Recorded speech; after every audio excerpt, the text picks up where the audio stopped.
आओ जी।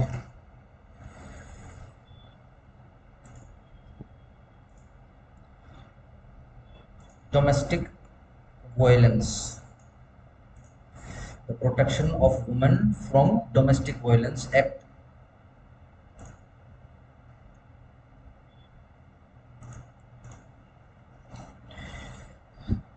आओ, इंट्रोडक्शन बना लो, ठीक है जी। डीडब्ल्यू एक्ट का नाम लिख लो, हेडिंग लिख लो, ठीक है जी। और इंट्रोडक्शन की हेडिंग बना लो। आई होप बेरेक्ट है। डीजे बेरेक्ट लाना। गड़बड़ करने लग गया दोबारा बेटा। कोई बात नहीं, थोड़े दिन और रह गए हैं, फिर तो देख ले, फिर कोई कोई नहीं कहेगा, फिर तेरी मुक्ति हो जाएगी। 2-4 दिन मेरे को तंग करेगा तो कोई कुछ नहीं।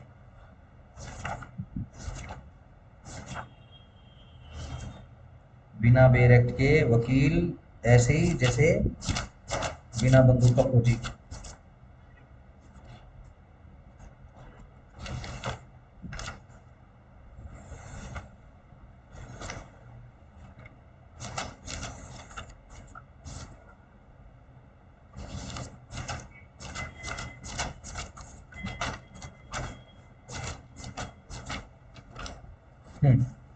चलो, देखो, जैसे कि नाम से पता चल रहा है, प्रोटेक्शन ऑफ वुमन, खालिस वुमन की प्रोटेक्शन करेंगे, ठीक है। मैन की प्रोटेक्शन नहीं है, ठीक है जी। पहला पहला पॉइंट, क्या जेंडर स्पेसिफिक लॉ है? यस।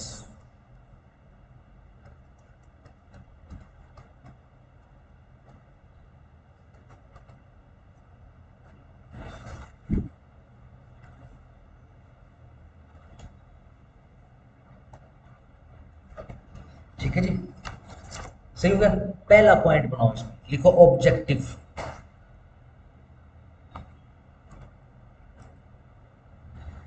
क्या ऑब्जेक्टिव है? ये कैसे होगा?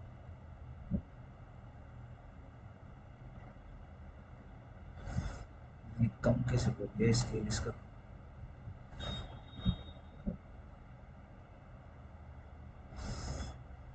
ये अच्छा अच्छा अच्छा, ये ऐसे हो रहा है, ठीक। हाँ ठीक है, चलो।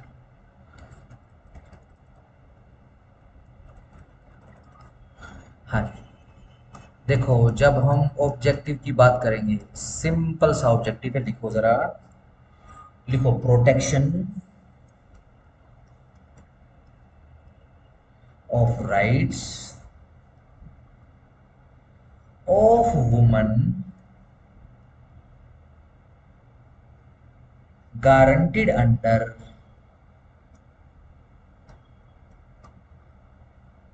कॉन्स्टिट्यूशन, अंडर दी कॉन्स्टिट्यूशन करना,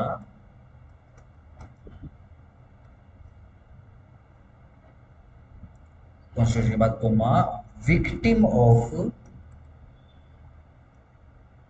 वायलेंस ऑफ एनी काइंड, ठीक है जी। अब इसके अंदर जो वायलेंस है, जो एनी काइंड लिखा हुआ है, इसको जैसे अंडरलाइन करके यहां पे लिखना, बाय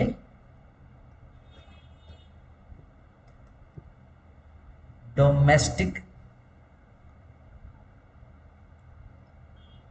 रिलेशंस। और इसके अंदर भी स्पेसिफिकेशन है। इसको नीचे नहीं होगा क्या?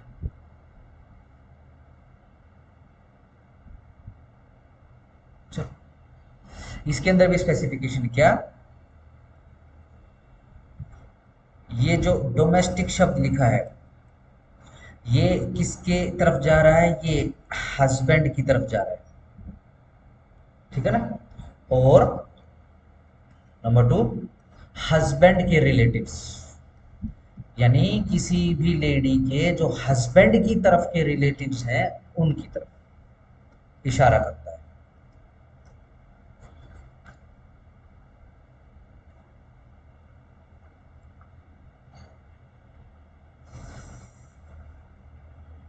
सिंपल हो गया, सही है। अगर मैं दूसरा ही खोलना पड़ेगा।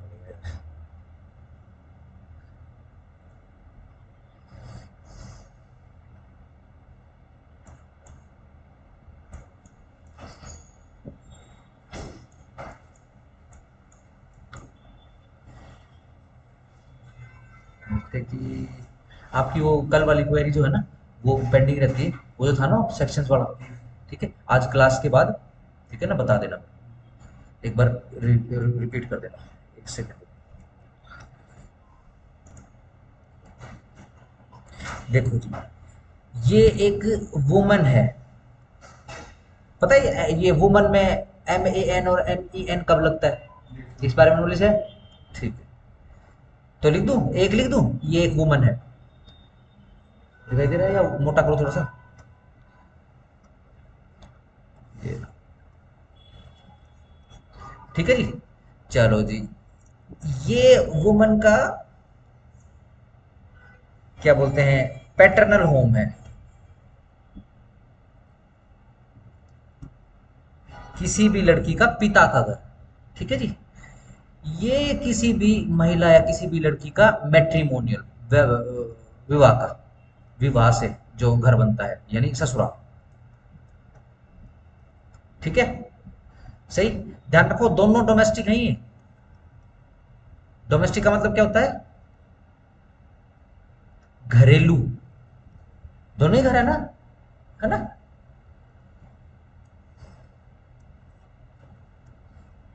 लेट से लड़की बड़ी अनफॉर्चुनेट है, ठीक है, माँ बाप मिले हैं भाई, सौतेले हैं, क्या है क्या नहीं है, या आजकल तो भैया कलयुग है, सगे भी ऐसे हो जाते हैं, ठीक है ना, तो ये भी बहुत अत्याचार करते हैं, ठीक है जी।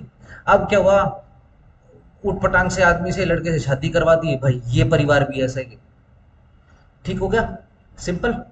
ध्यान रखना, दोनों तरफ घरेलू हिंसा हो रही है किसी लड़की को, ठीक है ना, कोई अनफॉर्चुनेट लड़की बना देते हैं, ये लो अनफॉर्चुनेट लड़की, UFL, ठीक हो गया। अगर इसको, नॉर्मल सी बात है, अगर सिंपल मारपीट की शिकायत करनी है तो BNS की जाएगी FIR, ठीक है। कहाँ से शुरू होता है, कर किस में, 80, यस, 84, 85, 85 के अंदर तो डेफिनेशन क्रूल्टी, ठीक हो गया, सही, चलो। और इसके अलावा भाई हर्ट की FIR हो जाएगी, ग्रीवियस हर्ट की FIR हो जाएगी, ज्यादा चोट लगी तो भाई ये अटेम्प्ट टू मर्डर की हो जाएगी, ठीक हो गया। और भाई इसमें कोई अबेटर भी था तो अबेटमेंट की भी हो जाएगी, इसके साथ साथ में कोई दूसरा ऑफेंस होना तो उसकी भी हो जाएगी, ठीक हो गया। डोमेस्टिक वायलेंस एक्ट की शिकायत नहीं होगी, ठीक है। कहाँ है, कहाँ है ये लड़की, ये लड़की यहां पर है, अपने पैटर्नल होम में, ठीक है जी, सिंपल है, समझ रहे हो ना। लेकिन अगर मैं सिर्फ सिनारियो चेंज कर दूं, सिर्फ मुहूर्त जगह चेंज कर दूं, ठीक है जी, तो ये तो हो ही सकती है, बिल्कुल हो सकती है, इसके साथ में अपना ये जो DW एक्ट है 2005, इसकी भी हो सकती है, ठीक हो गया, ठीक हो गया, नंबर 1, सही। इसको अगर बनाना है, पॉइंट बनाना है तो बना सकते हो, इसी से ही फिर नेक्स्ट पॉइंट निकालो, बनाना है तो बना लो इसको, या फिर सिंपल वर्ड्स में लिख लो, इसी से एक पॉइंट निकलेगा, जरा पॉइंट समझ लेते हैं, ठीक है ना, ये पॉइंट समझ में आ गया, ठीक है जी।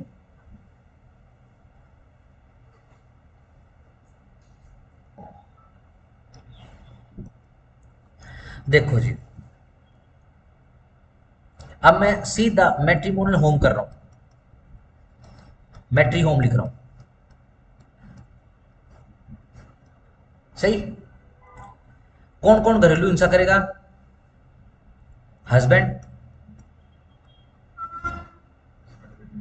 हस्बैंड के रिलेटिव, हस्बैंड का पिता, हस्बैंड का भाई, एक्सेट्रा, ठीक हो गया, हस्बैंड के रिलेटिव, सही हो गया। अब हस्बैंड के रिलेटिव में मेल भी हैं, हस्बैंड के रिलेशन में फीमेल भी है, ठीक है ना, सही। आपको एक नॉर्मल, बिल्कुल नॉर्मल, ठीक है जी। और मैं इसमें तो जो जैसे लेमैन लड़कियां आती हैं ये कोर्टों के अंदर केस वगैरह करने के लिए, डोमेस्टिक वायलेंस के केसेस कोशिश करने के लिए जो आती हैं लड़कियां, मैं उनका भी कसूर नहीं मानूंगा, ठीक है जी। क्या क्या? अच्छा, ठीक हो गया। मैं उनकी भी गलतियां नहीं मानूंगा क्योंकि वकीलों ने प्रैक्टिस ऐसी बना ली है, ठीक है जी।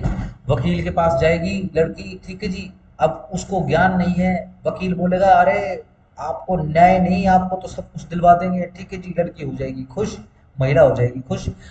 वकील साहब क्या करेंगे? वकील साहब भाई साहब 7 7 8 8 फाइलें बांध देंगे, ठीक है।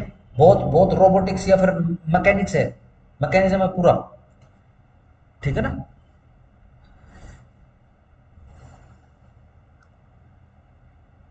करो जरा से, तैयार कर लो।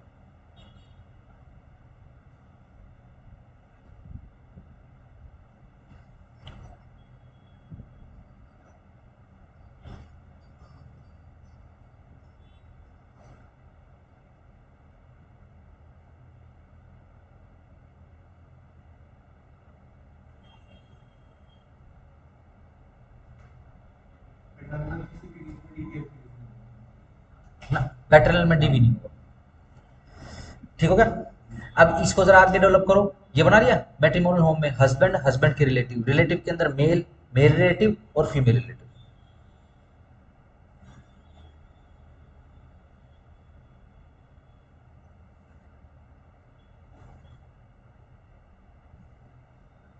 हमने शुरुआत में बिल्कुल इसकी हेडिंग लिखकर वुमन को बॉक्स करके या अंडरलाइन करके हमने वहां पे लिखा है जेंडर स्पेसिफिक लॉ है ये, बिल्कुल है।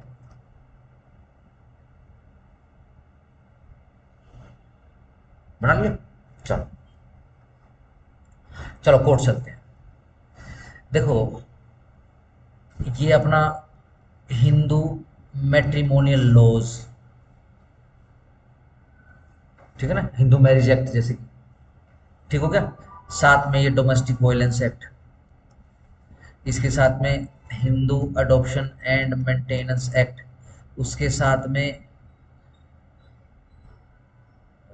BNSS या फिर CRPC, ठीक हो गया। ध्यान रखो इन चारों को लॉयर्स पैराडाइज कहा जाता है। जन्नत है ये। एक वकील ऐसा है जिसको कुछ नहीं आता, सिर्फ किंतु परंतु क्या आता है, सिर्फ मैट्रिमोनियल आता है उसको। ध्यान रखना, मैट्रिमोनियल का तो ऐसा है, मैं एक स्टेट में इंटरव्यू दे रहा था, ठीक है जी, जुडिशरी का इंटरव्यू दे रहा था। मेरे से पूछा कि जी आपका फेवरेट जैसे होता है ना भी, आपका किस एरिया को प्रेफरेंस देना चाहते हो, किस फील्ड से, किस कंसेप्ट से हमको आपसे सवाल पूछना चाहिए, एक बार प्रेफरेंस पूछते हो, ठीक है। तो मैंने बोल दिया कि जी मैट्रिमोनियल लॉ। मैट्रिमोनियल लॉ बोलते ही बोला it is it is a law, it is not a law, it is something equivalent to the trash. मतलब मेरे को अपने आप में गिल्टी महसूस हुआ कि मैंने मैट्रिमोनियल का नाम क्यों लिया, ठीक है। उस इंटरव्यू के बाद मैंने कभी भी किसी भी इंटरव्यू के अंदर मैट्रिमोनियल जैसे शब्द का नाम नहीं लिया। नहीं मानते इसको। प्रैक्टिस में कुछ नहीं है, मतलब सीधा सिंपल सी बात, इसमें दिमाग लगाने की आवश्यकता ही नहीं है। अगर किसी को विनिंग पार्टी बनना है तो उसको सिर्फ लेडीज की तरफ से लड़ना है, लेडी का वकालतनामा साइन करा लो, बस जीत गया। पैराडाइज किस लिए कह रहा हूँ, पैराडाइज सिर्फ इस कारण से क्योंकि एक फाइल नहीं होती। मान लो अगर एक बिल्कुल जैसे नए नए एडवोकेट बन के जाओगे कल को, ठीक है जी, मान लो एक फाइल के 25,000 लेते हो, सबसे कम रेट तुम्हारा है, ठीक है जी। कितनी फाइलें जाएंगी? 8 फाइलें जाएंगी। कितने हो गए? 2 लाख। 2 लाख तो सिर्फ केस केस के बना दिए तुमने, एक लेडी एक ही है वो, ठीक है जी। हियरिंग के अलग लेंगे, या तो वो बेचारी प्यार से देगी, वरना क्या बोलेंगे, लो जी आप करा लो, ये लो आज नोटरी करा लो, आज टेस्ट करा लो, ठीक है जी, ये गवाह अपना टेस्ट करा लो, वहां सचिवालय चले जाओ, उसकी गवाही ले आओ, उसकी गवाही ले आओ, ठीक है ना। 2 लाख वकील के, ठीक है जी। फिर अगले जो 2 लाख लगेंगे उसमें से 1 लाख जो मुंशी का, वकील साहब उस 2 लाख में से भी 1 लाख रख लेंगे, ठीक हो गया। सिंपल है, इस वजह से पैराडाइज है। दिमाग लगाने की आवश्यकता नहीं है, बिल्कुल फिक्स लॉज है। क्यों? क्योंकि जेंडर स्पेसिफिक लॉ है भैया, बिल्कुल है। ठीक हो गया? सही। अब वो वकील साहब बोलेंगे जी, लड़की बोलेगी जी हाँ मैं बड़ी परेशान हूँ और हस्बैंड जो है तंग कर रहा है। बोला अच्छा, तंग कर रहा है, आप क्यों, क्या बात कर रहे हो आज के समय में? ठीक हो गया जी, आप मेरे पास आ गए, ठीक है जी। ऐसे नाक रगड़वा दूंगा जी पूरे परिवार की। हस्बैंड हस्बैंड नहीं, हस्बैंड का पिता भी नाक से लकीरें खींचता हुआ मिलेगा, और उसकी बहनें भी, माँ भी, और सब कुछ भी। ठीक है जी। क्या करना है भाई? सेट फॉर्मेट आता है प्लीडिंग का। ठीक है जी।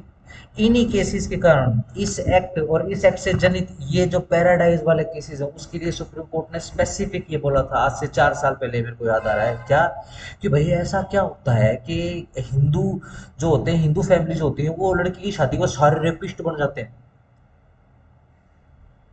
6 महीने का बच्चा है, उसने भी रेप कर दिया है उस लड़की के ऊपर। ठीक है जी। कोई बेचारा बस यूं कि अगले महीने मर जाए या पता नहीं परसों मर जाए, कोई बुढ़ा बुजुर्ग, उसने भी रेप का अटेम्प्ट कर दिया है। ठीक है जी। और कोई दूसरा, और कोई रिश्तेदार, सबने रेप का अटेम्प्ट कर दिया है। ठीक है ना? हस्बैंड का भी लगा देते हैं, चलो। हस्बैंड का तो खैर अगर लेडी की उम्र छोटी है तो ही लगेगा।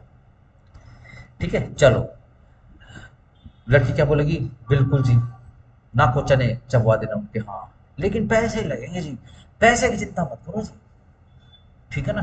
बस आप लकीर खिंचवा दो।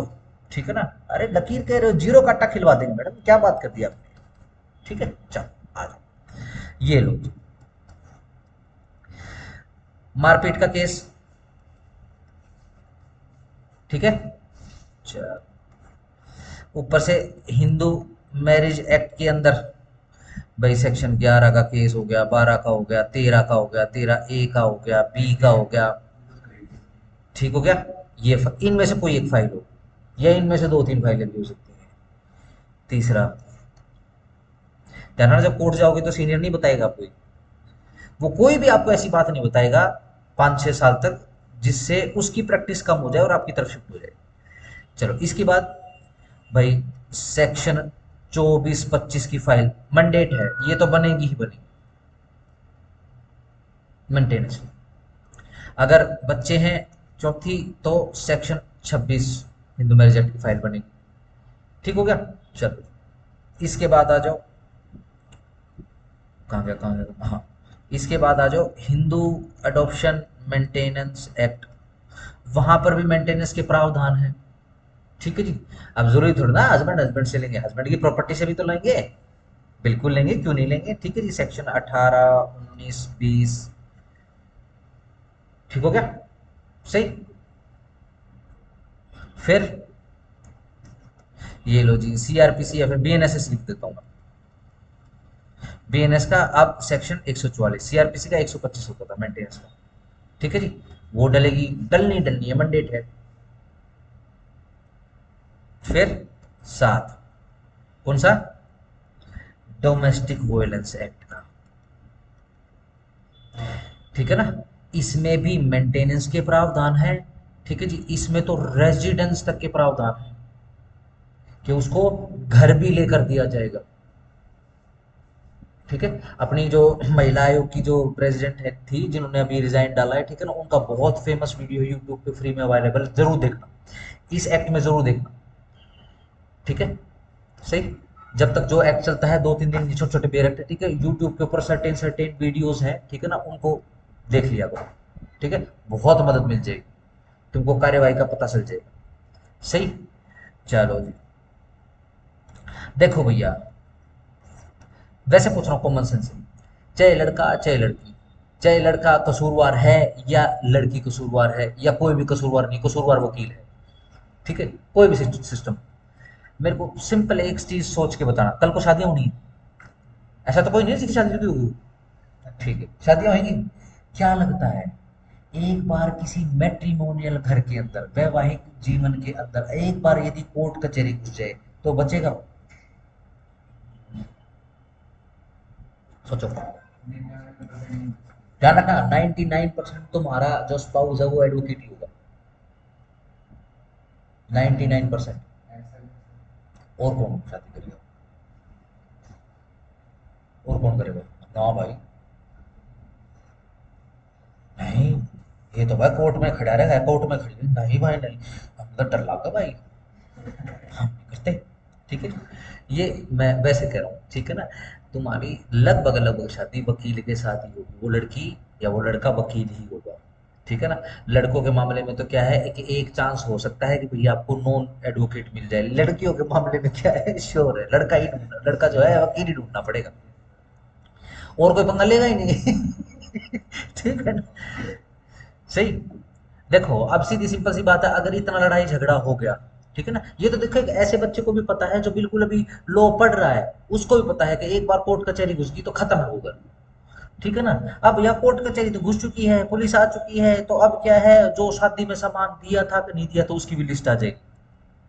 ध्यान रखना इतने हास्यास्पद केस होते हैं, ठीक है जी, सबको पता है कि बिल्कुल भाई दो जोड़े में शादी करके लेके जा रहे हैं, ठीक है जी, फिर लड़की वालों की तरफ से लिस्ट आती है, वो ले 5 पेज लंबी लिस्ट आती है, पोचे, झाड़ू, साबुनदानी, टिकिया, ये सब भी क्लेम कर लेते हैं भैया, इतना बुरा हाल है।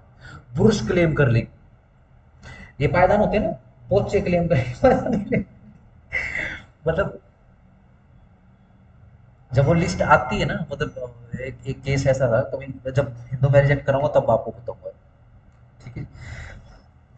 तो वो लड़की फिर उसने भी जो है एलएलबी वगैरह कर दी, ठीक है जी, अभी वो प्रैक्टिस कर रही हो वकील साहबा बन गई हैं। ठीक है जी, और पर्टिकुलर यही केस है, भाई साहब बहुत, उन्होंने फीस भी नहीं दी। ठीक है जी, बड़ी अजीब सी लेडी थी वो। जहाँ भी वो दिखते हैं, अभी जैसे कोर्ट में जाता हूँ ना कई बार, अगर वो दिख जाते हैं तो मैं पतली गली पकड़ लेता हूँ साइड से। ठीक है। वो किस पे सुसाइड नोट पे क्या करो, नहीं कुछ कुछ नहीं होता सर, तो होता होगा, यहाँ कुछ नहीं होता। ध्यान रखना हिंदू शादियां कॉन्ट्रैक्ट नहीं होती, मुस्लिम शादियां कॉन्ट्रैक्ट, ईसाई शादियां कॉन्ट्रैक्ट, जूइश शादियां कॉन्ट्रैक्ट होती है, सिर्फ हिंदू शादियां ही कॉन्ट्रैक्ट नहीं होती। ठीक है। ठीक है, लड़कों को ज्यादा खतरा तो सोच समझ के करना भैया।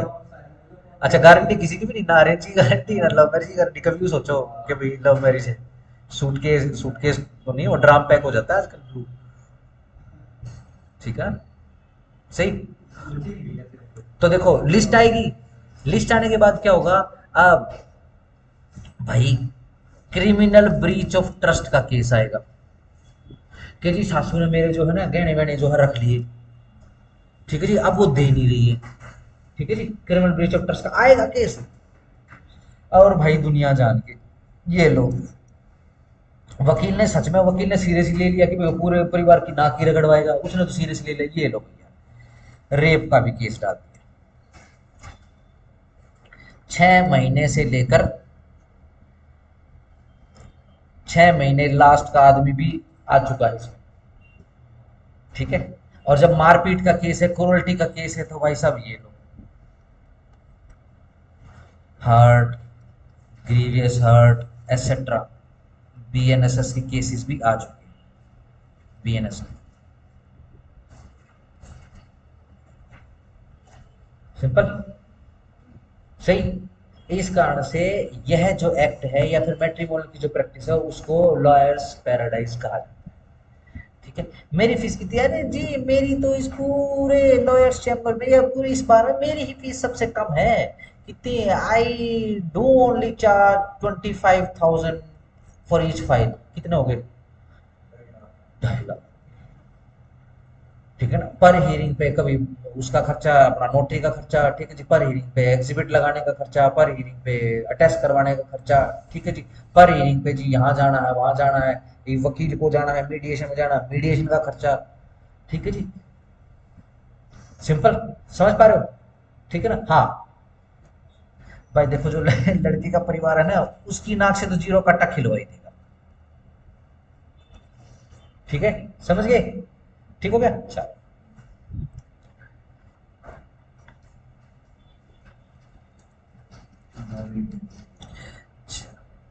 पर ये जो सिस्टम चल रहा है जी, अब ये जो आपका सिस्टम चल रहा है, अब इसमें क्या होता है, जो हस्बैंड का परिवार है उसमें महिलाएं भी होती हैं।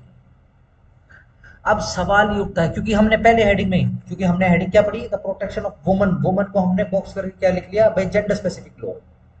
है, हाँ बिल्कुल है भैया, जेंडर स्पेसिफिक है। ठीक है जी। तो इसका मतलब जो हस्बैंड के परिवार में जो फीमेल्स है, क्या उनके खिलाफ ये मुकदमे नहीं, सिर्फ इसके, मैं बीएनएस के और सीआरपीसी या बीएनएसएस के अंदर जो अदरवाइज जो चल रहा है, ठीक है जी, या फिर हिंदू मैरिज एक्ट या हिंदू अडॉप्शन मेंटेनेंस एक्ट उसमें चल रहा है, उसकी बात नहीं कर रहा, मैं सिर्फ डोमेस्टिक वायलेंस एक्ट की बात कर रहा हूँ। तो क्या इसका मतलब ये है कि भैया उस घर की जो फीमेल है उनके खिलाफ नहीं होगा? क्या लगता है? अगेन लॉ का सवाल ही नहीं है, जिसकी थोड़ी सी भी कॉमन सेंस है और जो अखबार शखबार पढ़ता है देख रहा है कि भाई एक शादी हुई, ठीक है ना, एक घर में एक लड़की आई, उसने एफआईआर कटवा दी अगले महीने जाके, ठीक है जी, और पूरा का पूरा परिवार, उस परिवार के अंदर महिलाएं भी है क्या? ओ ये तो है। हाँ बिल्कुल, 6 महीने का बच्चा भी आ जाता है। देखो लड़कों की तो बात ही नहीं कर रहे, पुरुषों की तो बात नहीं कर रहे। ठीक है, चेक किया किसी ने? डोमेस्टिक वायलेंस अगेंस्ट मेल्स या फिर मेंस, भारत का कौन सा स्थान है? चेक करना, ये सर्वे अवेलेबल है। We are on number 1। ठीक है ना, खुद चेक करना, मेरे मेरे कहे से मत मानना। ठीक है ना, वैसे हमारा देश नंबर 1 पे है।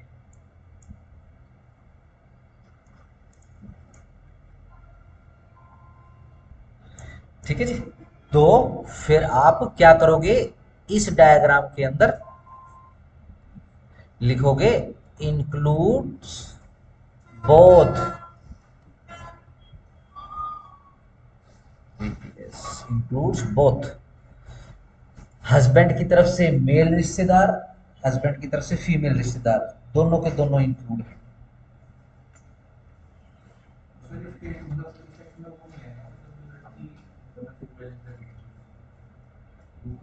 वो तो ये होगी ना, एफआईआर कटवाने वाली भी होगी, वो तो विक्टिम होगी ना। नहीं, क्या बात कर, नहीं, अब देखो अगेन, ठीक है, तो घूम रहे हैं ना फिर। ठीक है ना, ये तो देखो, मैं हम थोड़ा सा लाइट वे में बात कर रहे हैं। ठीक है ना, सौरभ, याद है किसी को वीडियो, ये 1 डेढ़ साल पहले उसने वीडियो बनाई थी कि मैं सुसाइड कर रहा हूँ। ठीक है ना, और उसने ये बोला कि मेरे को पक्का यकीन है कि मेरी जो अस्थियां बनेगी वो नाली में जाएंगी। ठीक है, उसने क्योंकि ये बोल दिया था कि भाई अगर मेरे को न्याय ना मिले ना, मेरे परिवार को न्याय ना मिले, ठीक है ना, तो मेरी अस्थियों को कहीं भी गंगा गुंगा में खराब करने की जरूरत नहीं है। ठीक है जी, नाली में बहा देना, उस कोर्ट प्रीमाइसेस का जो गटर है ना उसके अंदर बहा देना, कोई फायदा ही नहीं। ठीक है जी, सरेआम चल रहा था।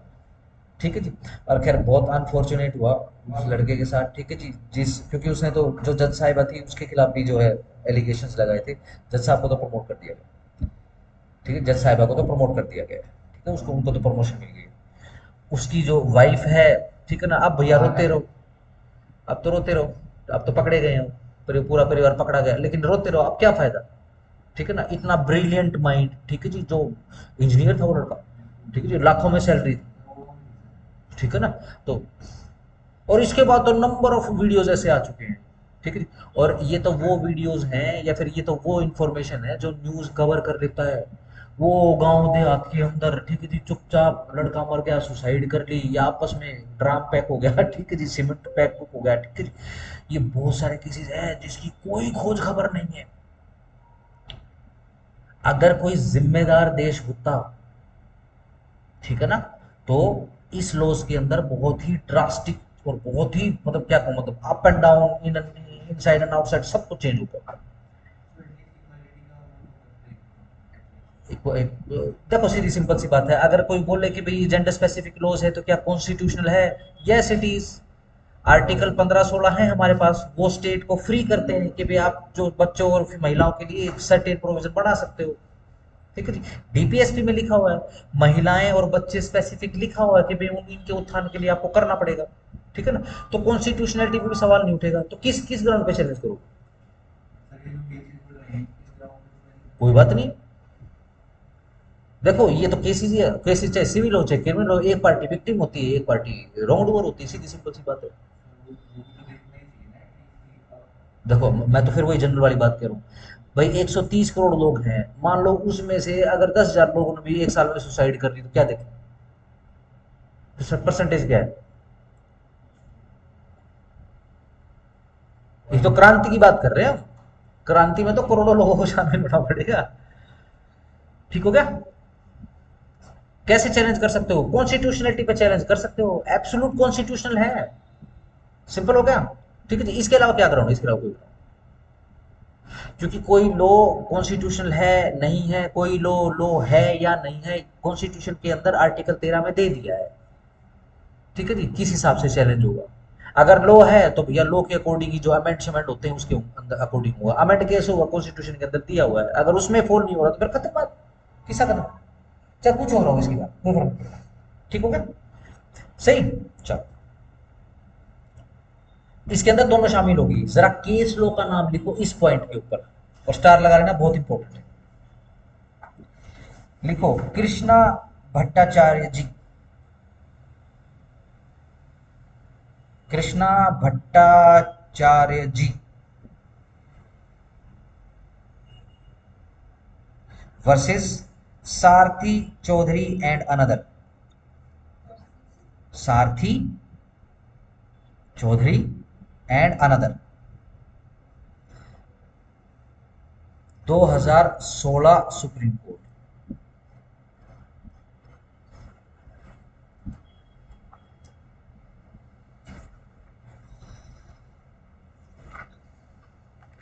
देखो सीधी सिंपल सी बात है, अगर स्पेसिफिक जा रहा है क्या कि भैया सासू ने मेरे को तंग किया, सासू ने मुझे मारा, ठीक है ना, क्योंकि हस्बैंड के खिलाफ, तो हस्बैंड के खिलाफ तो सीधी सिंपल सी बात है कोई रोड़ा है ही नहीं, हस्बैंड स्पेसिफिकली लिखा हुआ है। ठीक है ना, जब हम सेक्शन के अंदर जाएंगे हस्बैंड स्पेसिफिकली लिखा हुआ है। ठीक होगा, लेकिन दिक्कत कहाँ आती है? रिलेटिव ऑफ हस्बैंड में आती है। सही। अब सीधी सिंपल सी बात है, डोमेस्टिक वायलेंस के अंदर बोलते हैं जी वुमन वुमन के ऊपर कैसे अत्याचार करेगी। ठीक है जी, 2016 के अंदर आ चुकी है साइंटिस्ट कि ये जो रिलेटिव ऑफ हस्बैंड है इसके अंदर मेल रिलेटिव भी है और फीमेल रिलेटिव भी, सबको शामिल है इसमें। ठीक हो गया? सिंपल। पहले बड़ी मुश्किल होती थी, ठीक है जी, फीमेल होती थी रिश्तेदार हस्बैंड की तरफ से, उनके खिलाफ नॉर्मल केसेस आते थे। ठीक है जी, जो मेल रिश्तेदार होते थे उनके खिलाफ इसके भी केस बन जाते थे एडिशनल, महिलाओं का पीछा छूट जाता था इससे। ठीक है ना, बट इंटरप्रिटेशन जो थी इसकी लिबरल, वो ऐसे ही आनी थी। ठीक है जी, ये कभी से ही चलता था। ठीक है जी, कुछ जजेस जो थे वो बेसिकली इसको बहुत चुपचाप जो प्रैक्टिस कर लेते थे, कुछ जो है उन्होंने जब वाइस वर्सा इंटरप्रिटेशन निकालनी शुरू कर दी तो सुप्रीम कोर्ट ने फिक्स कर दिया है भाई दोनों शामिल। ठीक हो गया? सिंपल। चलो आओ जी जरा, मेरे को भी नहीं हो, मेरे को भी डिप्लोटी लेके आना पड़ा, मिला ही नहीं। और मैं तो कब लेके आया था, मैं तो इसको लेके आया था, कब लेके आया मैं इसको, 17 17 18 में लेके आया, 18 में लेके आया। चलो हेडिंग बनाओ जरा, जनरल आउटलुक।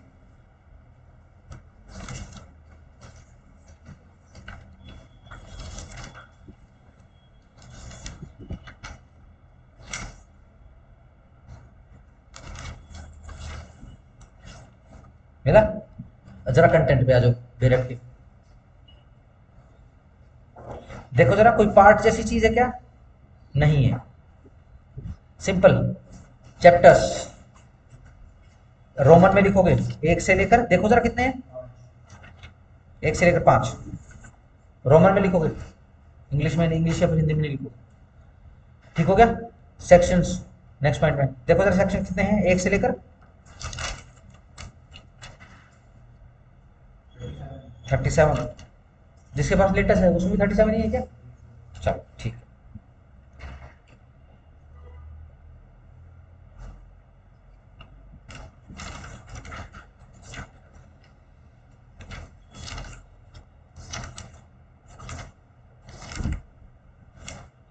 ठीक हो गया? देखो जरा, जिसके पास लेटेस्ट बेयर एक्ट है कहीं पर लिस्ट ऑफ अमेंडमेंट्स दिया हुआ है क्या?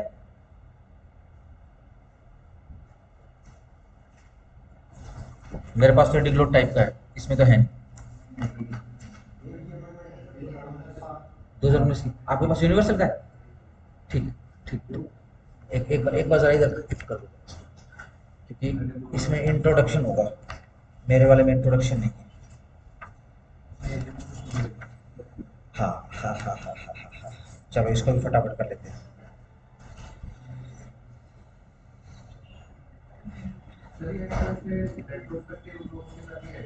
हम्म।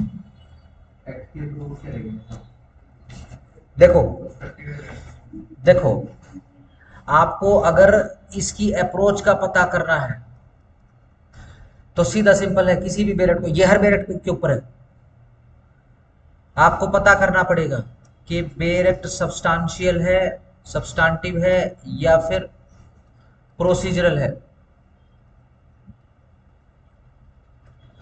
सब्सटेंटिव क्या होता है? जैसे जो ऑफेंस को डेफिनेशन देता है, सब्सटेंटिव डेफिनेटिव एक्ट होता है, ठीक है ना, जैसे कि बीएनएस है। अगर सब्सटेंटिव बेरेक्ट है तो आप रिट्रोस्पेक्टिव अप्लाई कर ही नहीं सकते, आर्टिकल 20 अड़ जाएगा। जो प्रोसीजर होता है, सीधी सिंपल सी बात है, आप जिस भी डेट से उसको अप्लाई करना शुरू करोगे वो ऑटोमेटिकली रिट्रोस्पेक्टिव हो जाएगी, क्योंकि केस तो पुराने चल रहे हैं।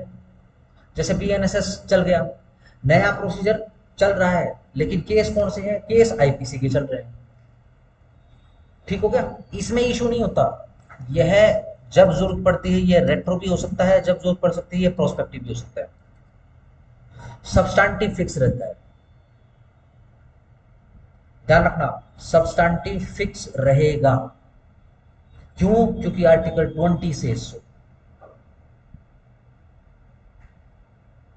ठीक हो गया, सिंपल। अब ये बेरेक्ट आप पढ़ेंगे, आपको पता लगेगा कि भाई ये तो सब्सटेंटिव बेरेक्ट है, ये तो ना होगा पीछे से। ठीक है ना? हाँ, बाकी ऐसा हो सकता है कि सब्सटेंटिव बेरेक्ट के अंदर कोई एक खास प्रोविजन है जिसका लेजिस्लेशन की इंटेंशन है कि रिट्रोस्पेक्टिवली अप्लाई करे, तो उस सेक्शन के अंदर दिया हो। सब्सटेंटिव में एक बात और ध्यान कर लें, अगर कोई डेफिनेशन वाला क्लोज है किसी प्रोसीजर बेरेक्ट में या किसी सब्सटेंटिव बेरेक्ट में, और लेजिस्लेशन की इंटेंशन है कि इसको, इसका प्रभाव रिट्रोस्पेक्टिवली दिया जाए, बंद करो भैया, बंद कर दो। आप चलाने लग रहा, आप चला रहा, मैं ठंडा होने लग जाता हूँ भैया। ठीक है जी। अगर ऐसी अप्रोच, ऐसी इंटेंशन है लेजिस्लेशन की, तो जैसे ही वो सेक्शन लिखा होगा उसमें इफेक्ट में नीचे लिखा होगा कि भैया,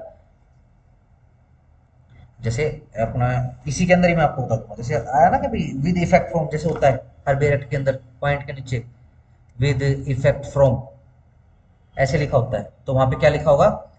with with retrospective effect from, ये स्पेसिफिक लिखा होता है। जिस प्रोविजन पे ये WREF लिखा गया है, ठीक है जी, तो फिर आपको स्टार लगा लेना वहां पे, क्योंकि क्वेश्चन तो बनता है, इस बार पूछा जाए ना पूछा जाए वो बात अलग है। इसमें देखेंगे अगर कहीं पे मिल गया अपने को तो मैं आपको बेसिकली बता ही दूंगा।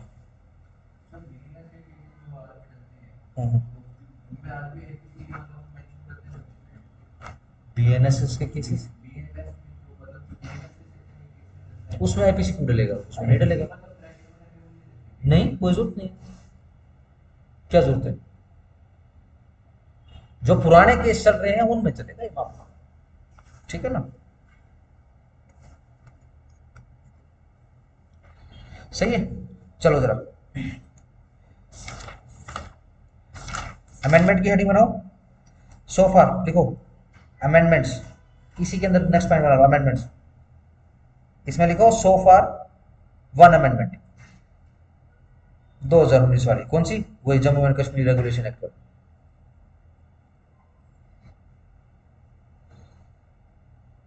इस अमेंडमेंट की बस डेट आपको याद रखनी है, 31 अक्टूबर 2019, सरदार वल्लभ भाई पटेल जयंती होती है। इसको यूनिटी डे के नाम से भी, एकता दिवस के नाम से भी मनाया जाता है।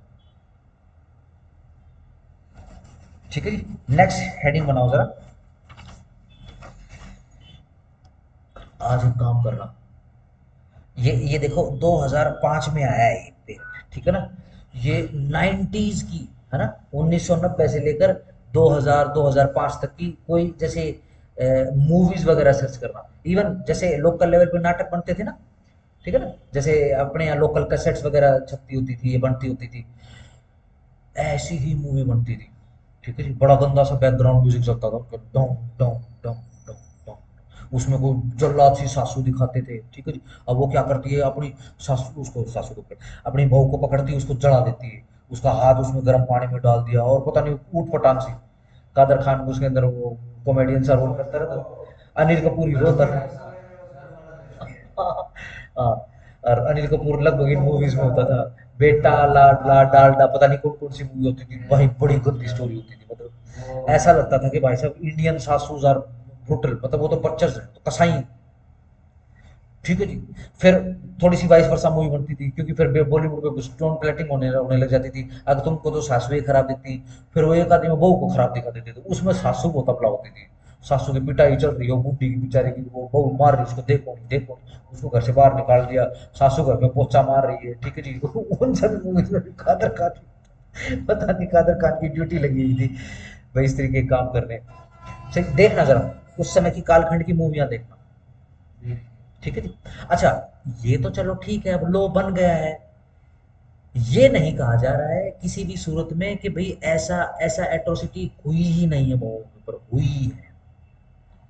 ठीक है ना, लेकिन ये कहना गलत हो जाएगा कि क्या सिर्फ बहू बहू के ऊपर अत्याचार हुआ, अबला नारी तो भैया बहू भी हो सकती है, माँ भी हो सकती है, तो भाण भी हो सकती है, बेटी भी कोई भी हो सकती है। ठीक हो गया, उसमें से एक के लिए एक स्पेशल लॉ बन गया है। सिंपल, सही। तो ये याद रखना, 90s के दशक में इस प्रकार की मूवी आती थी भाई, पछता के क्या हुआ, 2005 में एक्ट आ गया। ठीक है, याद कर लेना, सही। चलो, सिंपल, कोई हिस्ट्री बताने के लिए नहीं, कुछ भी नहीं लिखा हुआ इसके अंदर। क्या लिखा हुआ है, the protection of women from domestic violence act seeks to cover those women who are in relationship of having been with the abusers, where both parties have lived together in a shared household and are related by consanguinity, marriage or relationship in the nature of marriage। छोड़ दो, जाने दो, कुछ भी नहीं है, कुछ भी नहीं है, कुछ भी नहीं है, कुछ भी नहीं है। ऑब्जेक्टिव की हेडिंग बना लो।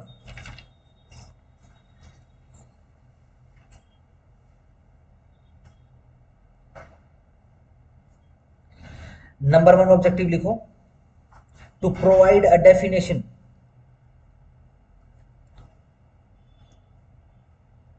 to the acts of domestic violence।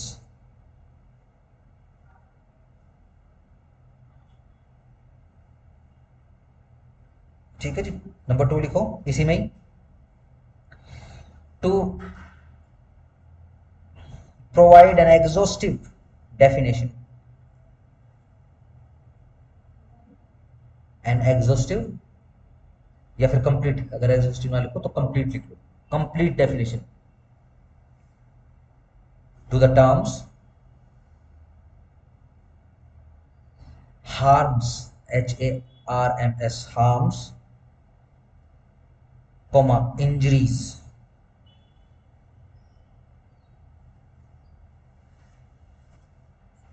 ठीक है जी, with respect to domestic violence.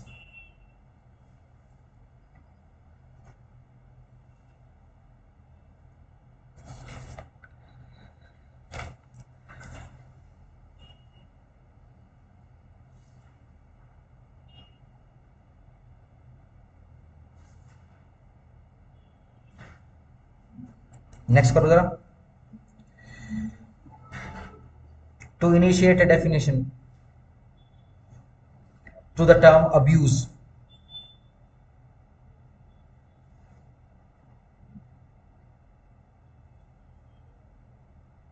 इसमें जरा लास्ट ऑब्जेक्टिव लिखो, to provide a complete ends of justice to the victims of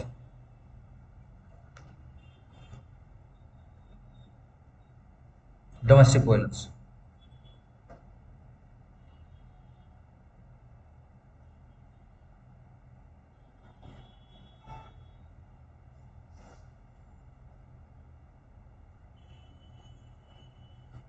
ठीक है जी, नेक्स्ट पार्ट लिखो, international conventions on the issues, on the issue.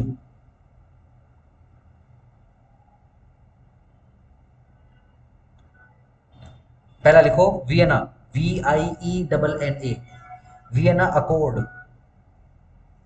दोबारा से बात बताऊं स्पेलिंग, VIENNA, वियना जगह का नाम है यूरोप में। वियना अकॉर्ड, ये कब हुआ था, डैश डाल के 1994। इसी में नंबर 2 लिखो बीजिंग डिक्लेरेशन, स्पेलिंग लिखो बीजिंग की, BEIJING।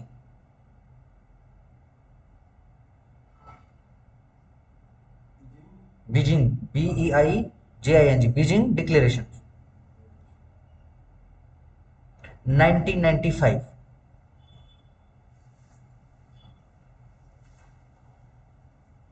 ठीक है जी। नंबर 3 लिखो जरा इस पे, लिखो United Nations committee on convention on elimination of all forms of discrimination against women. इसको शॉर्ट फॉर्म में लिख लो जरा ब्रैकेट करके, CEDAW, CEDAW, ब्रैकेट बंद कर लेना, 1989। ठीक है जी। इन्होंने अच्छा लिखा भैया, वाह वाह वाह। कौन से आगे, चलो यूनिवर्सल बुक ट्रेडर्स,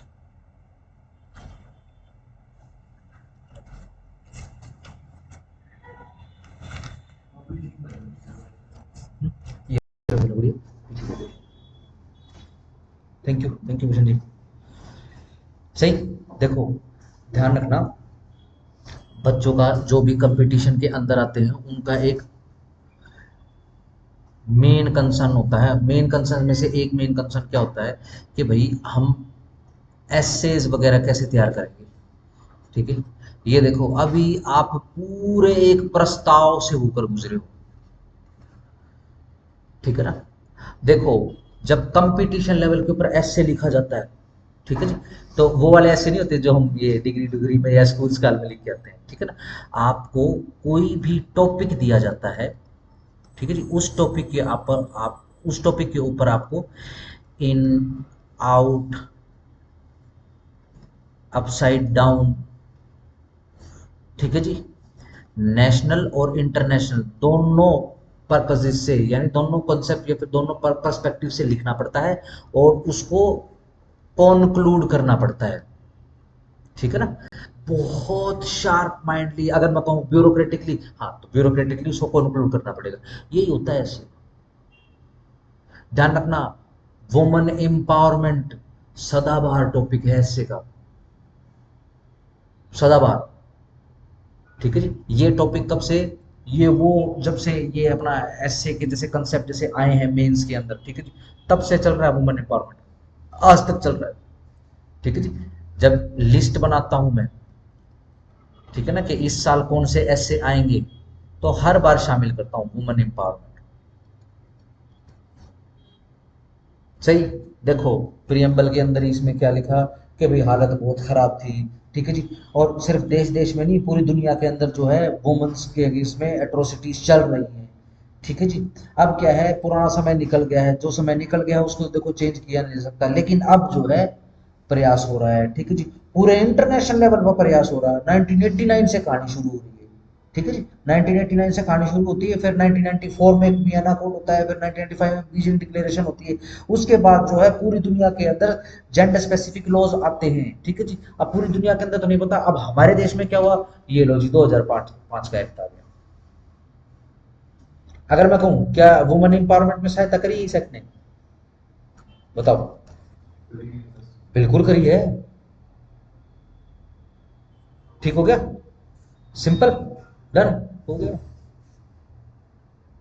कुछ और छोटी छोटी चीजें होती हैं, जब कॉन्स्टिट्यूशन आपको कराया जाएगा तो उसके अंदर आपको बताऊंगा कि ऐसे लिखना कैसे, ठीक है ना। अगर कहोगे तो टॉपिक भी दे दूंगा, क्योंकि कॉन्स्टिट्यूशन के अंदर तो टॉपिक ही टॉपिक है ऐसे बड़ा, ठीक है ना। कुछ चीट कोड होते हैं, कुछ ऐसी लाइनें, कुछ ऐसे पैराग्राफ होते हैं जो फिक्स होते हैं, आप किसी भी ऐसे के अंदर यूज कर सकते हो।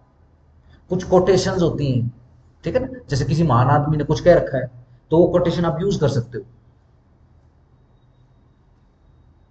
ठीक हो गया। जैसे महात्मा गांधी ने कह रखा है, या फिर हमारे शास्त्रों में लिखा है, मनुविधि में ही लिखा है, यश नारी पूजनते, ये बेसिकली मनुविधि का ही है, मनुस्मृति, सॉरी, मनुस्मृति का ही है, ठीक हो गया। वहां से शुरू कर सकते हैं। तो कुछ चीट कोड्स रहते हैं, बहुत सारी चीजें ऐसी होती है जो ऐसे अटेम्प्ट करते समय अपने को ध्यान में रखनी पड़ेंगी, ठीक है जी। आओ चल आगे चलते हैं। हो गया, अमेंडमेंट हमने कर ली। आओ जी जरा प्रियम्बल के ऊपर आ जाओ, डायरेक्ट में प्रियम्बल से ऊपर 2005 का 43rd एक्ट है, सही। असेंट कब मिली है प्रेसिडेंट साहब की? 13 सितंबर 2005। चलो जी, इसमें भी सितम आ गया। एक और डायरेक्ट हमने किया था जिसमें सितम हो रहे थे, याद है?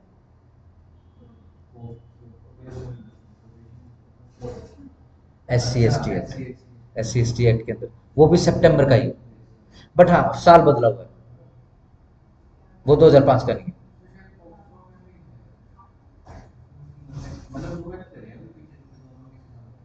हाँ चलो अच्छा है, सितंबर का महीना सितम वाला ही है, सितम मिटाए जाते हैं सितंबर के महीने में। चलो, an act to provide for more effective protection, underline करो। यानी क्या पहले थे? पहले थे, बट वो ज्यादा इफेक्टिव नहीं थे, अंडरलाइन करो, मोर इफेक्टिव प्रोटेक्शन किस चीज का? Of the right of woman guaranteed under the constitution who are victims of the violence of any kind occurring within the family, underline करो, occurring within the family, and for matters connected therewith और incidental thereto, ठीक है जी। In connection और incidental को इसको बस underline कर लेना, कुछ भी करने की जरूरत नहीं। नोट्स के अंदर देखो जरा, बेरट, बेरट अगर है आपके पास तो नोट्स के अंदर ही कृष्णा भट्टाचार्य जी वर्सेस सारथी चौधरी का केस लिखा हुआ,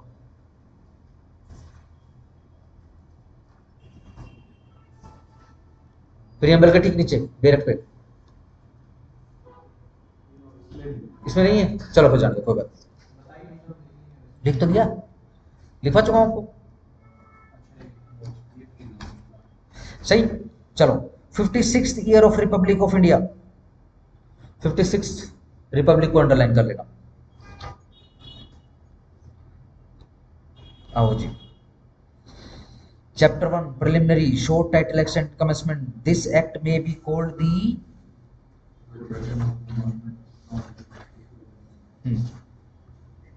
कहाँ गया कहाँ गया कहाँ गया कहाँ गया कहाँ गया कहाँ गया कहाँ गया, मे बी, मे को अंडरलाइन कर लेना, may be called the protection of, हाँ गया, ये पता नहीं अजीब सा लिखा हुआ है इसने, फिर से होल्ड कर दिया, बोल्ड कर दिया। हाँ, protection of women from domestic violence act 2005। चलो, it extend to the whole of India. चलो, it shall come into force on such date as the central government may by notification in the official gazette appoint, कहीं कुछ date वगैरह लिखी हुई है?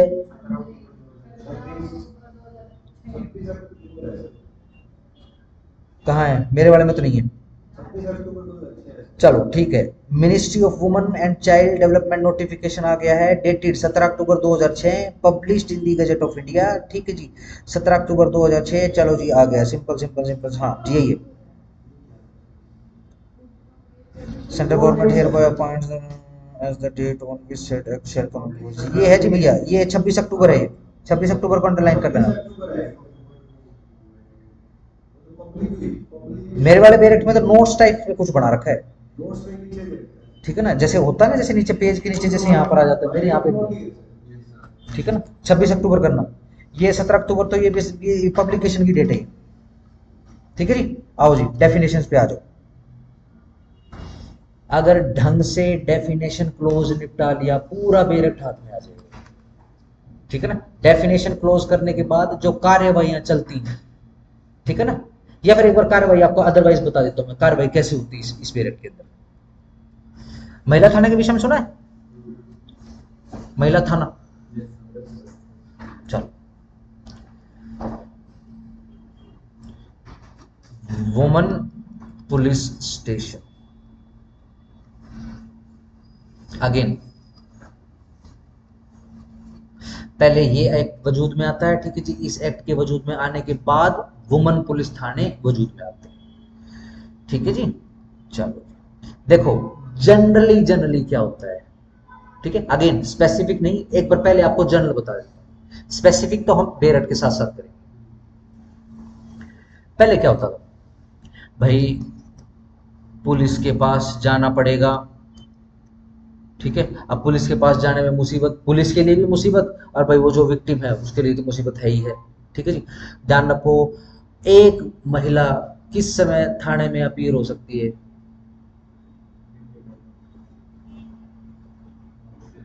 Common sense, लो पूछ ही नहीं रहा।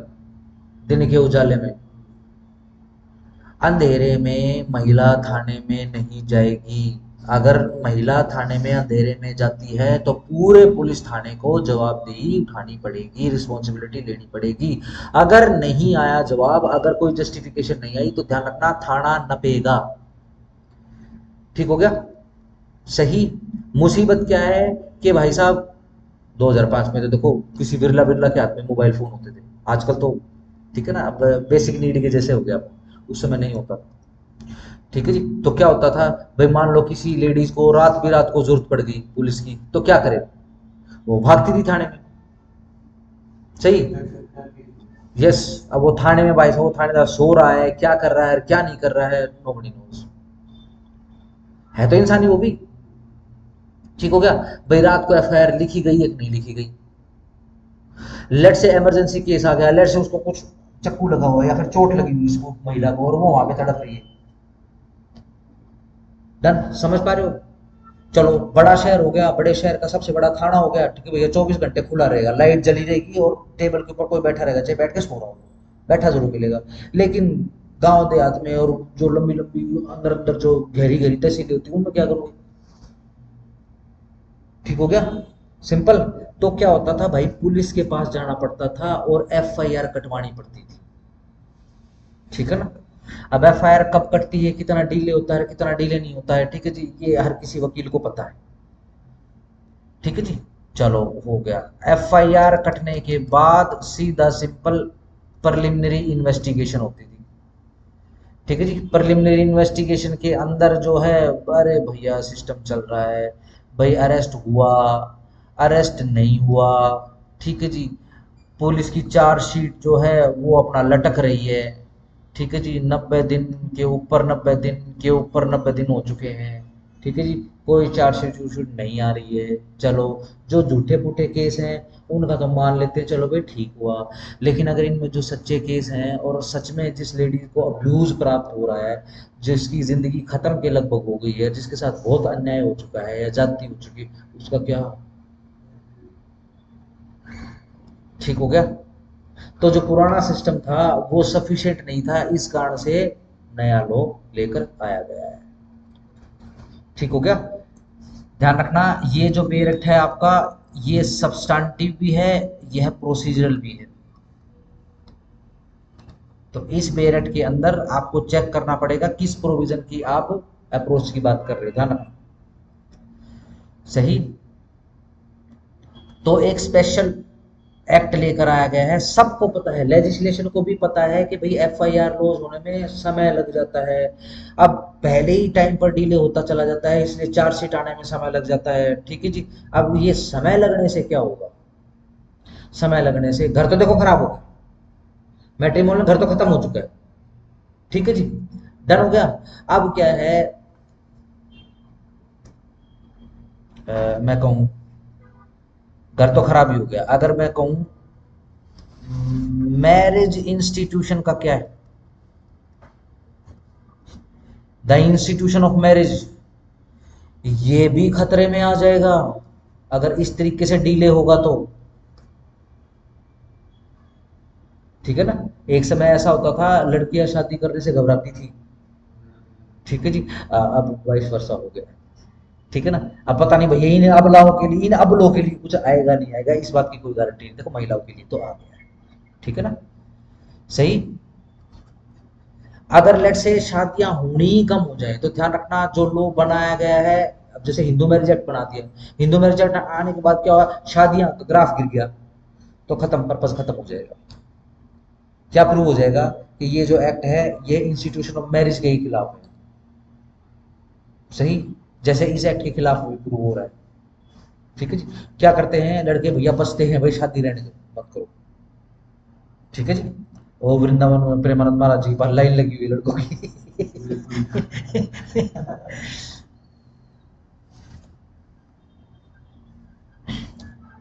सही होगा। इस कारण से नया लॉ लेकर आया गया है। ठीक है जी। अब नए लॉ के अंदर जो रेमेडी है इसको स्पीडी कर दिया गया। ठीक है जी। क्या, देखो जी, वुमन प्रोटेक्शन ऑफिसर बनाए गए, अपॉइंट किए गए। जहां तक संभव होगा ये कौन होंगे, ये वुमन ही होंगे। ये जो प्रोटेक्शन ऑफिसर रहेगी जहां तक संभव होगा ये महिला ही होगी। ठीक है जी। चलो जी, ये क्या करेंगे, अब कोई महिला ऐसी है जो विक्टिम है, वो भाई थाने कैसे जाए, तो भैया अब वुमन थाने आ गए। ठीक है ना, अब WPS कर दूं, भाई किसी भी समय जाए, रात को 3 बजे चली जाए, कोई टेंशन तो नहीं ना, क्योंकि वुमन पुलिस थाना है। वुमन पुलिस थाने का मतलब ये नहीं है कि ले भाई उसमें कोई पुरुष होगा ही नहीं, बट ध्यान रखना उसके अंदर जो SHO रहेगा वो महिला रहेगी, बाकी सिपाही से भी। ठीक है ना, क्योंकि कई जगह तो जोर वगैरह लगाना पड़ सकता है। ठीक है जी।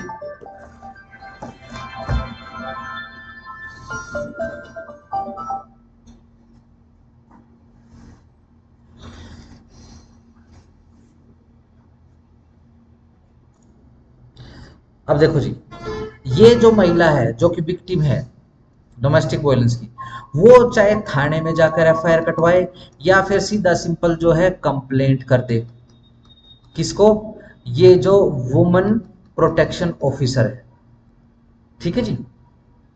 अगर देखो सीधा सिंपल FIR लिखी दी गई है तो इन्वेस्टिगेशन चालू हो जाएगी ऑटोमेटिकली, है ना। FIR का जो नेसेसरी कॉन्सिक्वेंस क्या है, इन्वेस्टिगेशन होगा, चाहे प्रिलिमिनरी हो या फिर चार्जशीट फाइल करने के लिए। लेट से अगर नहीं हो पा रहा है तो सीधा सिंपल कंप्लेंट लिखवाई जा सकती है। क्या, सीधा WPO के पास कॉल कर देंगे या फिर वकील साहब से मिल लेंगे। वकील साहब क्या करेंगे, WPO को कंटेंट लिख कर दे देंगे कि लो जी ये हमारी कंप्लेंट है।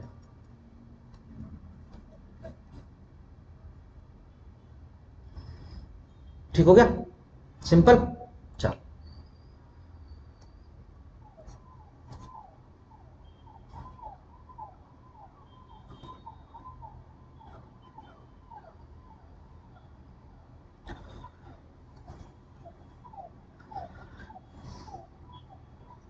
सही। अब ये क्या करेगी, WPO कंप्लेंट को राइटिंग में लिख लेगी। ठीक है जी। राइटिंग में लिखने के बाद जो इसको FIR के अंदर कन्वर्ट करेगी, FIR में कन्वर्ट करने के बाद इन्वेस्टिगेशन कर लेगी। लेट से अगर ये कंप्लेंट सीधी, या फिर विक्टिम जो है उसके पास एक रास्ता और है, वो सीधा कोर्ट में जा सकता है, क्योंकि यहाँ पर भी पिक्चर एक जैसी है।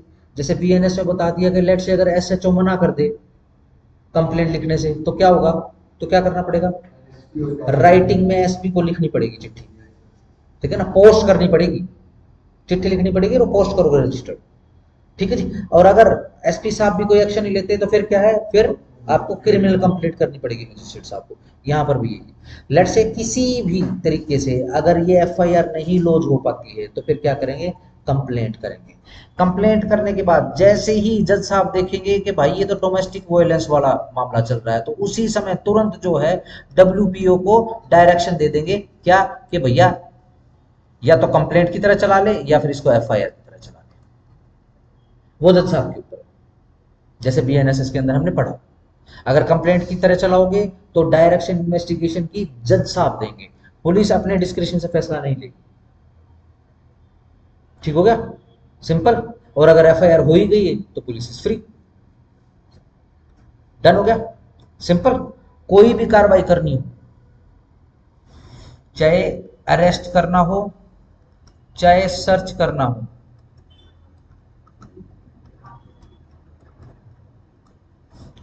ठीक है जी, पुलिस अपना काम कर लेगी। और अगर यदि कंप्लेंट की तरह ट्रीट हुआ है तो जो भी जज साहब डायरेक्शन देंगे उससे हो जाएगा मामला। ठीक है ना। बाकी प्रोसीजर क्या है कि भाई इतने दिन के अंदर चार्जशीट आ जानी चाहिए। ठीक है जी। इतने दिन के अंदर जो है ट्रायल कंप्लीट हो जाना चाहिए। ठीक है जी। उसको क्या क्या चीजें मिल सकती है, भाई रेजिडेंस मिल सकता है, प्रोटेक्शन प्रोटेक्शन मिल सकती है। ठीक है जी। सही। और बहुत सारी चीजें हैं, स्त्री धन का भी जिक्र आएगा इसके अंदर। ठीक है जी। बाल बच्चों का भी जिक्र आएगा। सारी चीजें वो क्लेम कर सकती है। ठीक हो गया। प्रोसीजर को स्पीडी बना दिया गया है।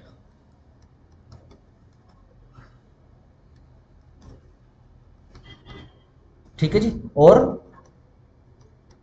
वुमन फ्रेंडली बना दिया है। आप शायद ये भी प्रोविजन देखोगे कि जिस जज साहब के पास जा रहा है अगर संभव है तो वो भी लेडी हो। ठीक हो गया। सिंपल। सही। वुमन फ्रेंडली अप्रोच के साथ ही पढ़ोगे। आप ये नहीं सोचोगे भी आजकल क्या हो रहा है, आजकल क्या नहीं हो रहा। नहीं, एक समय पर यह समय की डिमांड थी। ठीक है जी। जिसके कारण ये लो बन गया। Yes no. ठीक हो गया। चलो आगे आ जाओ।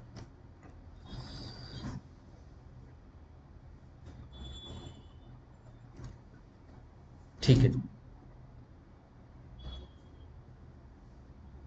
डेफिनेशन क्या है?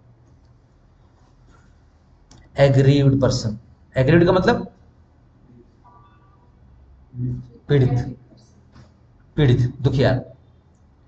मतलब एनी वुमन। देखो जी, सीधी सिंपल सी बात है, एग्रीड पर्सन इस एक्ट के अंदर वुमन ही होगी। डन, अपने को पता है। हु इज और has been in domestic relationship, जो कि कभी रही हो या जो हो डोमेस्टिक रिलेशनशिप में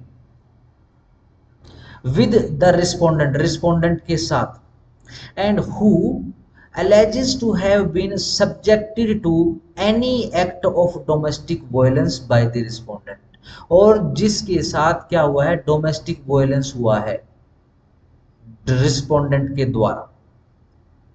ठीक है जी। कौन कौन सा होता है डोमेस्टिक वायलेंस, वो तो नीचे आएगा, पूरी पूरी डेफिनेशन लिखी गई। ठीक है ना। सिंपल। चलो, यहीं से आप आज एक होमवर्क लेके जाना। अगेन डोमेस्टिक लिखा है, और हमने बेसिकली अभी क्या समझा, हमने थोड़ी देर पहले ये समझा कि सिर्फ हस्बैंड हस्बैंड की बात नहीं हो रही है, हस्बैंड की तरफ से जो भी रिश्तेदार है उनकी भी बात हो रही है। हस्बैंड की तरफ से मेल रिश्तेदार या हस्बैंड की तरफ से फीमेल रिश्तेदार।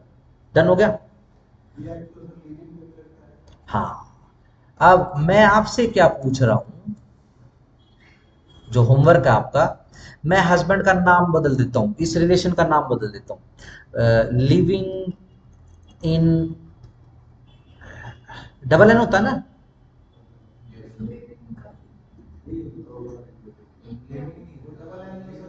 लिविंग, ये लिव इन होता है।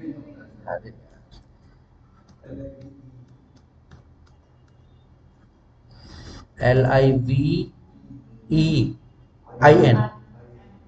Double N. ठीक। Live in, live in partner. ठीक है ना। लिव इन पार्टनर कैसा, मेल वाला। ठीक है। देखो सवाल, सवाल ये है पहला, क्या मेल है? क्या इस एक्ट की विषय वस्तु है? DW act 2005, citation, case, case लो। ये होमवर्क आपका। ठीक हो गया। सही। मेरे पास पड़ा हुआ है, मैं करा सकता हूं आपको, लेकिन मैं चाहता हूं कि आप विजुलाइज करो। ठीक है।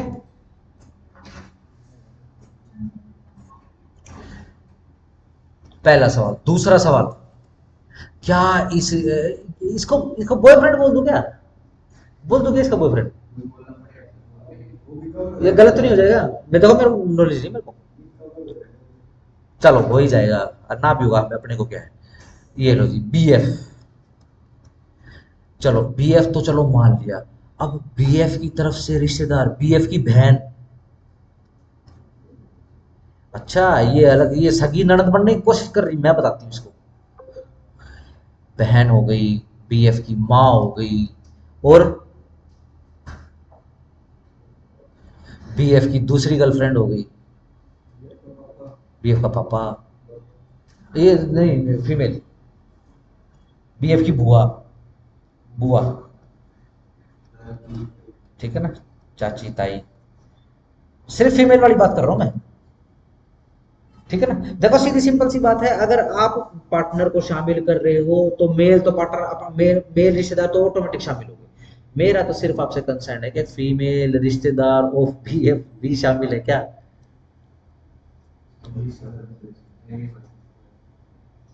कहाँ, फिर वही बात, कहाँ,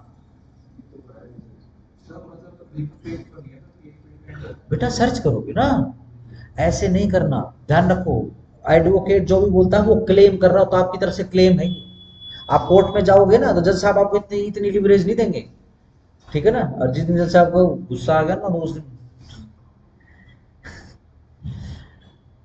सोचो क्या क्लेम कर रहे हो, क्योंकि मैं पूछ रहा हूँ, यस नो क्लेम है। ये होमवर्क है इसी कारण से। अब तीसरा होमवर्क क्या था, पता नहीं क्या था। हाँ, इस बीएफ की दूसरी गर्लफ्रेंड्स, दूसरी जीएफ्स, जीएफ्स, है ना, इस पे तो कोई रोक नहीं है ना। A Hindu boy can even have 4 or 40 girlfriends, इसमें भी लेने के देने पड़ जाएंगे, ठीक है ना। सिंपल, आप केस लो सर्च करो, एक केस लो मैं आपको बता रहा हूं, इसके अलावा सर्च करना है, ठीक है ना। चनमुनिया,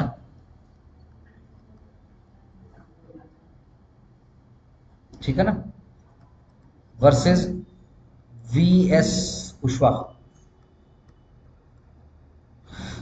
2010 या 2011 सुप्रीम कोर्ट, ठीक है ना। एक हिंट के लिए है, एक केस लो है, आपको इसके अलावा लेटेस्ट मिल जाए तो और भी अच्छा है।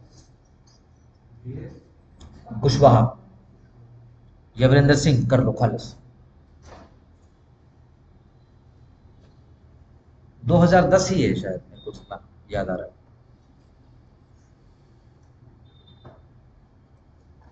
ठीक है ना। इसके अलावा ढूंढना आपने, इसके इतर अलग, डर हो गया, सही। ध्यान रखना क्यों कह रहा हूं, क्योंकि ये चरमुनिया का जो केस है ये बेसिकली मेंटेनेंस के लिए है मेनली, तो 125 सीआरपीसी से रिलेटेड है।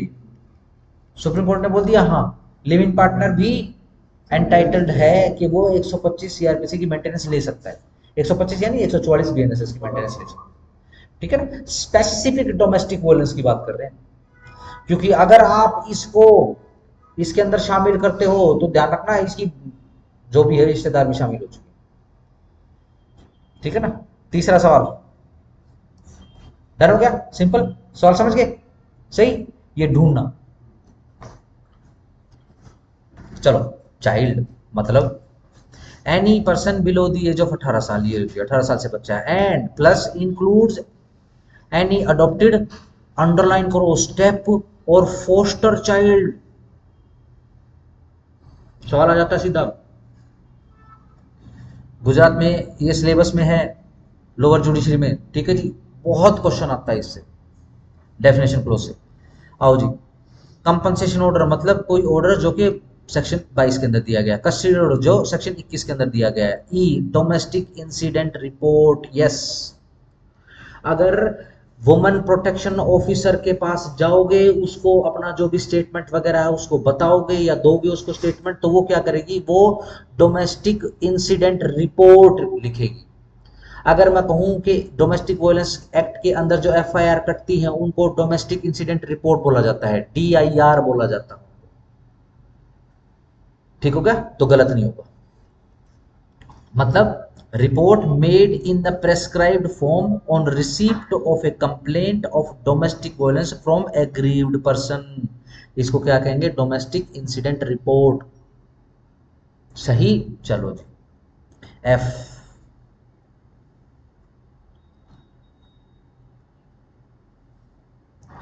डोमेस्टिक रिलेशनशिप, है ना।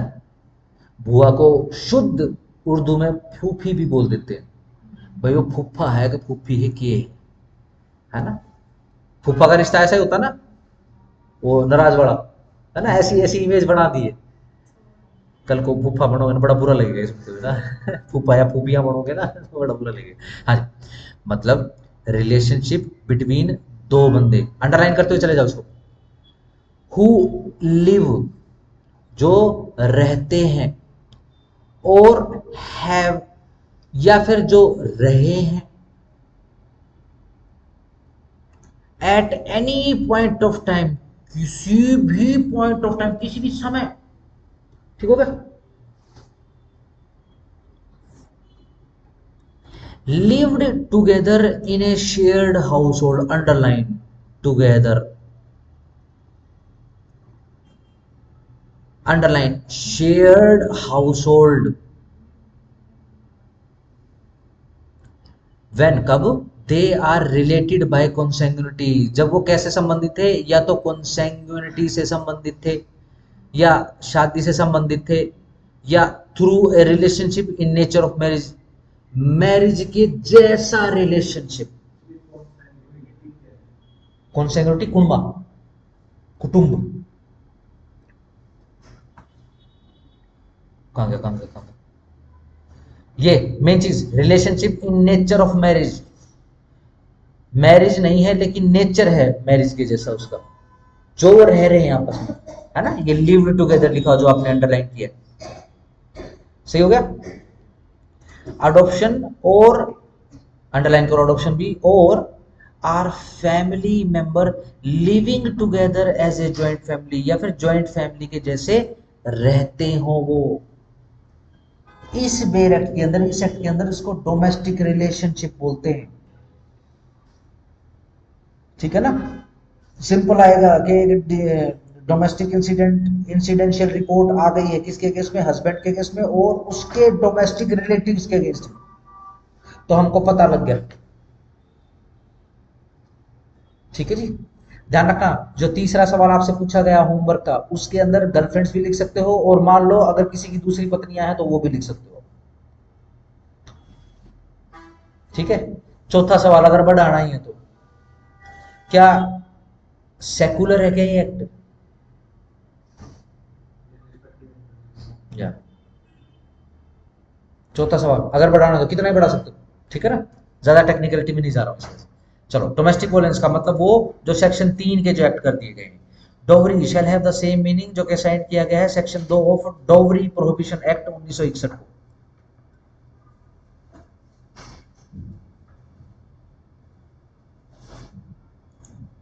आजकल तो बड़ा मुश्किल हो गया है कोर्ट के अंदर ये बताना कि जी शादी के समय ये मांग रहे थे या वो मांग रहे थे, ठीक है जी। अगर ये बोल देंगे तो दूसरी तरफ से आवाज आएगी कि देखो जी, दहेज लेना और दहेज देना दोनों ही अपराध है, ठीक है ना। तो बहुत कम आवाज उठाई जाती है दहेज के ऊपर। क्या बोलते हैं फिर बाद में, स्त्रीधन बोल देते हैं, ठीक है ना, गिफ्ट्स बोल देते हैं उसको, मैट्रिमोनियल गिफ्ट्स। चलो जी, मजिस्ट्रेट का मतलब जेएमआई, अंडरलाइन करो, और एज द केस में be the MM, exercising jurisdiction under the code of CRPC in the area where the aggrieved person resides temporarily, in the area जहां पर एग्रीड बंदा जो है वो रहता है टेम्परेली या फिर अदरवाइज, और द रिस्पोंडेंट रिजाइड्स, और the domestic violence is alleged to have taken place, ठीक है जी, उस एरिया का। अलग अलग एरियाज आ गए हैं, जेएमआईसी या फिर एमएम, कौन से एरिया का, जहां पर सीआरपीसी के हिसाब से जो जुरिडिक्शन बनता है, इन द एरिया, उन एरिया के अंदर जहां पे एग्रीड बंदा, जो बंदा तो क्या बंदी है, इसके अंदर तो बंदी ही रहेगी एग्रीड, रिजाइड टेम्परेली, टेम्परेली रहना पाया जाता है। भाई घर के अंदर तो मारपीट हो रही थी, उसने क्या करा अभी जो है हाल फिलहाल में पड़ोसी के घर पे शरण ले लिए, या फिर अपने किसी रिश्तेदार के, उसमें एक ही शहर के अंदर उसका भाई भी रहता है, ठीक है ना, लड़की का, तो वो अपने भाई के घर चली गई है, ठीक है। सेक्टर से अब वो चलेगी वहाँ अपना ये प्रेम नगर चलेगी, ठीक होगा, डन। मजिस्ट्रेट अलग अलग है, हाँ, और अदरवाइज और द रिस्पोंडेंट रिजाइड, या फिर जहां पर रिस्पोंडेंट रहना पाया जाए वो भी, या फिर जहां पर डोमेस्टिक वायलेंस हुई है, जहां पे यह वायलेंस को हिंदी में क्या कहते हैं, हिंसा, जहां पे हिंसा हुई है। डन हो गया, सही, चलो जी। मेडिकल फैसिलिटी मतलब such facilities as may be notified by the state government to be medical facility for the purpose of this act. चलो जी, कि मॉनेटरी रिलीफ मतलब कंपनसेशन, अंडरलाइन करो। मॉनेटरी रिलीफ का मतलब क्या है, compensation, which the magistrate may order the respondent to pay to the aggrieved person at any stage during the hearing of the application seeking any relief under this act to meet the expenses incurred and the losses suffered by the agreed person। yes, ये सब कुछ दिलवाया जाएगा उसको। देखो जी, महाराज शादी में इतना इतना खर्चा हो, अब वो बंद गई लाइफ, इतने का सामान दिया, इतना सोना, इतना फर्नीचर, फिर वो इतने इतने बिस्तरे, इतने साड़ियां, इतने महिलाओं के कपड़े, इतने पुरुषों के कपड़े, इतने बच्चों के कपड़े, ठीक है जी, इतने बर्तन, इतने सिलेंडर और पता नहीं क्या, फिर हम आगे जाएंगे झाड़ू पोछा का बर्तन ठीक है जी, सिंपल हो गया, सब कुछ कंपनसेट करा जाएगा। वो सारा क्या बोल देंगे, मॉनेटरी रिलीफ बोल देंगे। नोटिफिकेशन छोड़ दो, प्रेस्क्राइब छोड़ दो, आओ जी, एन प्रोटेक्शन ऑफिसर। एन से किसी लेडीज का नाम बताओ, एन से किसी महिला का नाम बताओ,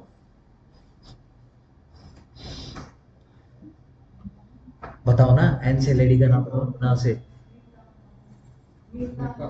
नीता, नीता अंबानी का, नीता, ठीक है ना, या फिर निधि, और निकिता, निर्मला, निशा, ठीक है ना, Nirmala, Nirmala is like good name. भाई कौन आई है, निर्मला, निर्मला मैडम आ गई जी। निर्मला मैडम कौन है, ये हमारी डब्ल्यूपीओ है जी, ठीक है, मतलब वो वाली ऑफिसर जो कि अपॉइंट करी गई है स्टेट गवर्नमेंट के द्वारा under section sub section 1 of section 8। Protection order मतलब एक ऑर्डर जो कि बनाए गए हैं सेक्शन 18 के, रेजिडेंशियल ऑर्डर जो 19 के थ्रू बनाए गए हैं। रिस्पोंडेंट आओ, क्या से कबूतर, कौन है कबूतर जिसने ये इस एक्ट में फंसने की हिमाकत करी है, इतना क्या कहूं, डेयरिंग या फिर बेवकूफ।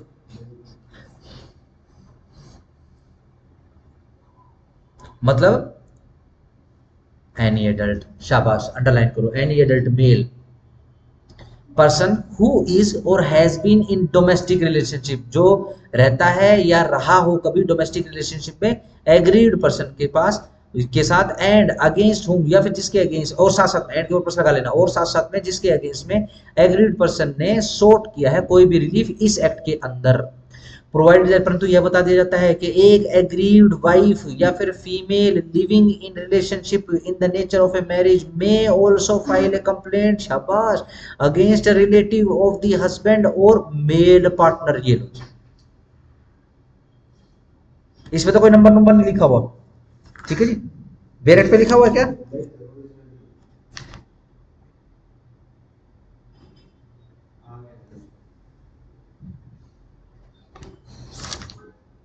ठीक है, सही, चलो जी। सर्विस प्रोवाइडर जो सेक्शन 10 के अंदर है। शेयर्ड हाउस होल्ड, इस पे आ जाओ, ये है इंपॉर्टेंट, एस याद भी हो जाएगा, S for shared house hold. Shared मतलब साझा, मिल बांट कर लिया हुआ, शेयर्ड है ना, आपस में साझा किया हुआ, क्या है, हाउस होल्ड। हाउस होल्ड क्या होता है, घर, घरेलू, ठीक है ना, चलो, मतलब हाउस होल्ड, घरांगन, जहां पर द पर्सन एग्रीड, ये जो एग्रीड बंदा है लिव्स, रहता है, और एट एनी स्टेज या फिर किसी भी स्टेज पर has lived in A domestic relationship, वो रहा हो किसमें, डोमेस्टिक रिलेशनशिप में, ईदर सिंगली या तो अकेला, और अलोंग विद द रिस्पोंडेंट या फिर रिस्पोंडेंट के साथ, and includes such a house, और उसके अंदर वो वाला हाउस और वो वाला घर अंदर भी इंक्लूड होता है, वेदर ओन जो ओन्ड हो या फिर किराए पर हो, टेनेंटेड अंडरलाइन करते चले जाओ, खुद का हो चाहे किराए पे हो, either jointly by the agreed person and the respondent, or owned or tenanted by either of them in respect of which the aggrieved person or the respondent or both jointly or singly have any right underline,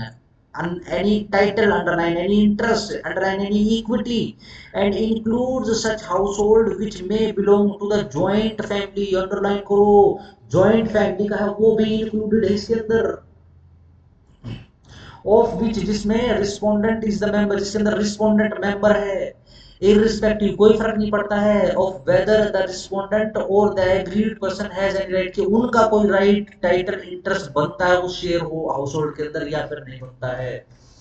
बस अगर एक बार वो lady, वो agreed person, वो agreed lady जो है अपने husband के साथ या रिस्पोंडेंट के साथ कभी भी उस घर में रही है, अब कोई फर्क नहीं पड़ता है वो उसका अपना है, उसका कोई टाइटल बनता है, उसका कोई अख्तियार बनता है, कोई इंटरेस्ट बनता है, कोई राइट बनता है, कोई फर्क,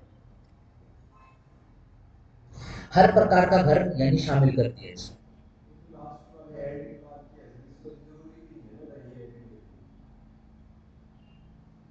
कौन सा वाला? जॉइंट फैमिली वाला?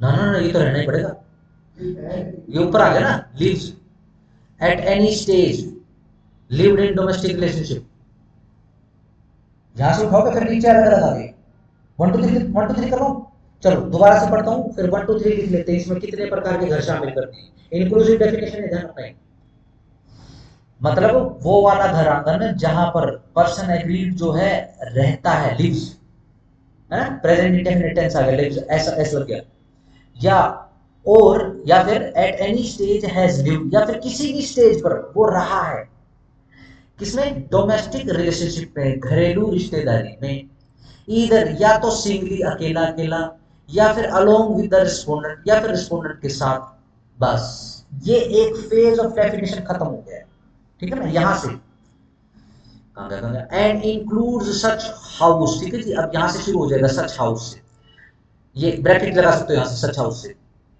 ब्रैकेट लगाओ, such household whether owned और टेनेंटेड, अंडरलाइन को, ओन्ड और टेनेंटेड कर लिया होगा, either jointly by the aggrieved person and the respondent, यहां पे ब्रैकेट बंद कर लो, ये एक प्रकार का हाउस होल्ड है, इसके ऊपर लिख लो नंबर 1, और ओन्ड और tenanted by the either of them, इसको यहां से ओन्ड और टेनेंटेड यहां से ब्रैकेट शुरू कर लो, tenanted by either of them in respect of which either the agreed person or the respondent or both jointly or singly have any right, title, interest or equity, यहाँ पे ब्रैकेट बंद कर लो, number 2 लिख लो,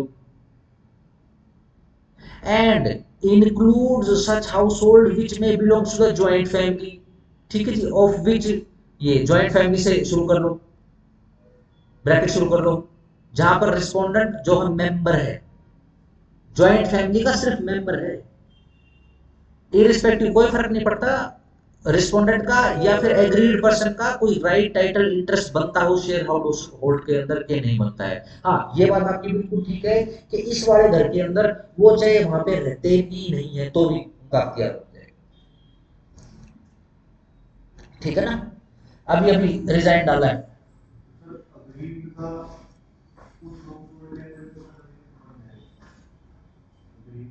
हाँ, ये उन सिचुएशन के लिए है जब डोमेस्टिक वायलेंस अख्तियार करते करते किसी महिला को निकाल दिया जाए तो उसके पास कोई घर नहीं रहने, तो शेड हाउस होल्ड की डेफिनेशन में डाल के ये बिल्डिंग, ये स्ट्रक्चर, ये कंस्ट्रक्शन है, ये क्लेम कर सकती है, और अभी तो खाली सिर्फ डेफिनेशन दे रहे हैं, ये तो आगे आने वाले सेक्शन बताएंगे कौन से घर में रह सकती है, कौन से घर में नहीं रह सकती, ये सिर्फ डेफिनेशन है, सही। इसी कारण से जो दूसरा होमवर्क आपका है, अभी रिसेंटली हमारी जो अपनी जो वुमेन सेल की जो प्रेसिडेंट साहिब आए हैं, ठीक है, जो उन्होंने रिसेंटली रिजाइन डाला है, ठीक है, सीधा सिंपल सा सीन क्या चल रहा है कि एक बहू है, वो अपने पति के साथ अपने सास ससुर के घर में हिस्सा मांग रही है, हिस्सा क्या मांग रही है, मतलब उसमें मांग रही है मैं इस यहाँ पे रहूंगी, ठीक है जी। अब क्या है, वो घर कैसा है, वो सास ससुर की किराए पर लेकर रहते हैं, ठीक है जी, जिसके अंदर क्या बहू किराया देती है, अब वो पूछ ली ये जो अपनी जो हेड साहब है या फिर जो अपनी चेयरमैन साहब है, ये पूछ रही है क्या आप किराया देते हो क्या? नहीं। आपका पति क्या करता है? बोले जी वो तो नौकरी करता है। कहाँ करता है? दूसरे शहर में करता है। आप वहाँ क्यों नहीं रहते? नहीं नहीं मैं तो यही रहूँ। तो बोलती है कि पुण्य निकालो बाहर। कमाना धमाना है नहीं, दूसरों के घरों में जा जाके वे लड़ाई झगड़े का काम करते हैं। ठीक है, तेरा पति उसके साथ रहे और नहीं रहता, ठीक है, अपना नौकरी कर पड़ी लिखी है तो ये जबरदस्ती सिद्ध क्या कर रही है? इसकी इस स्टेटमेंट के ऊपर कंप्लेंट कंप्लेंट होगी। ठीक है जी, ये फेमिनिज्म पूरे का चलता भी है। ठीक है जी, कहने वाली भी लेडी उसका नहीं देख रही। ठीक है जी, अब सीधी सिंपल सी बात है, उसके खिलाफ यहाँ वहाँ बहुत पता नहीं क्या क्या आ गया। ठीक है जी, तो उसने रिजाइन कर दिया। देख लेना है यूट्यूब के ऊपर वायरल करें है। हाँ वैसे चलो, शेल्टर होम मतलब कोई shelter home as may be notified by the state government to be as the shelter home. Yes, let's say अब वो लेडी जिसको घर से निकाल दिया है वो सड़क पे घूम रही है। ठीक है जी, सही, वो सड़कों पे घूम रही है। कहाँ रखेंगे उसको? शेल्टर होम में रखो। हाँ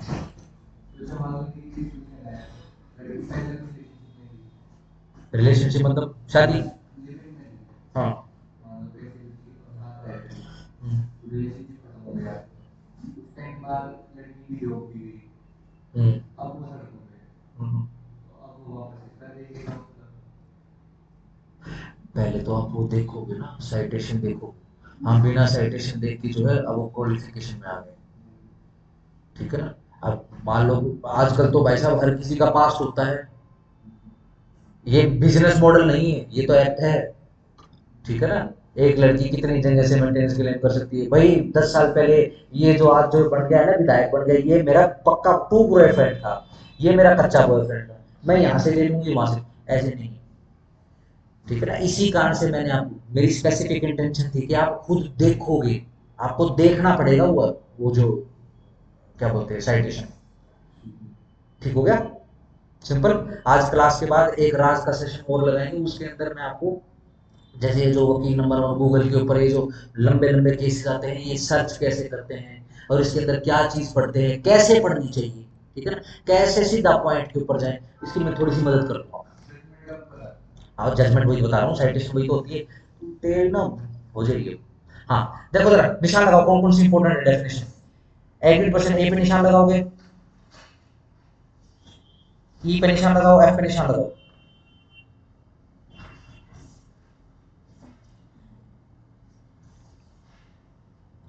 ठीक है जी, इसके बाद निशान लगाओगे आप के ऊपर,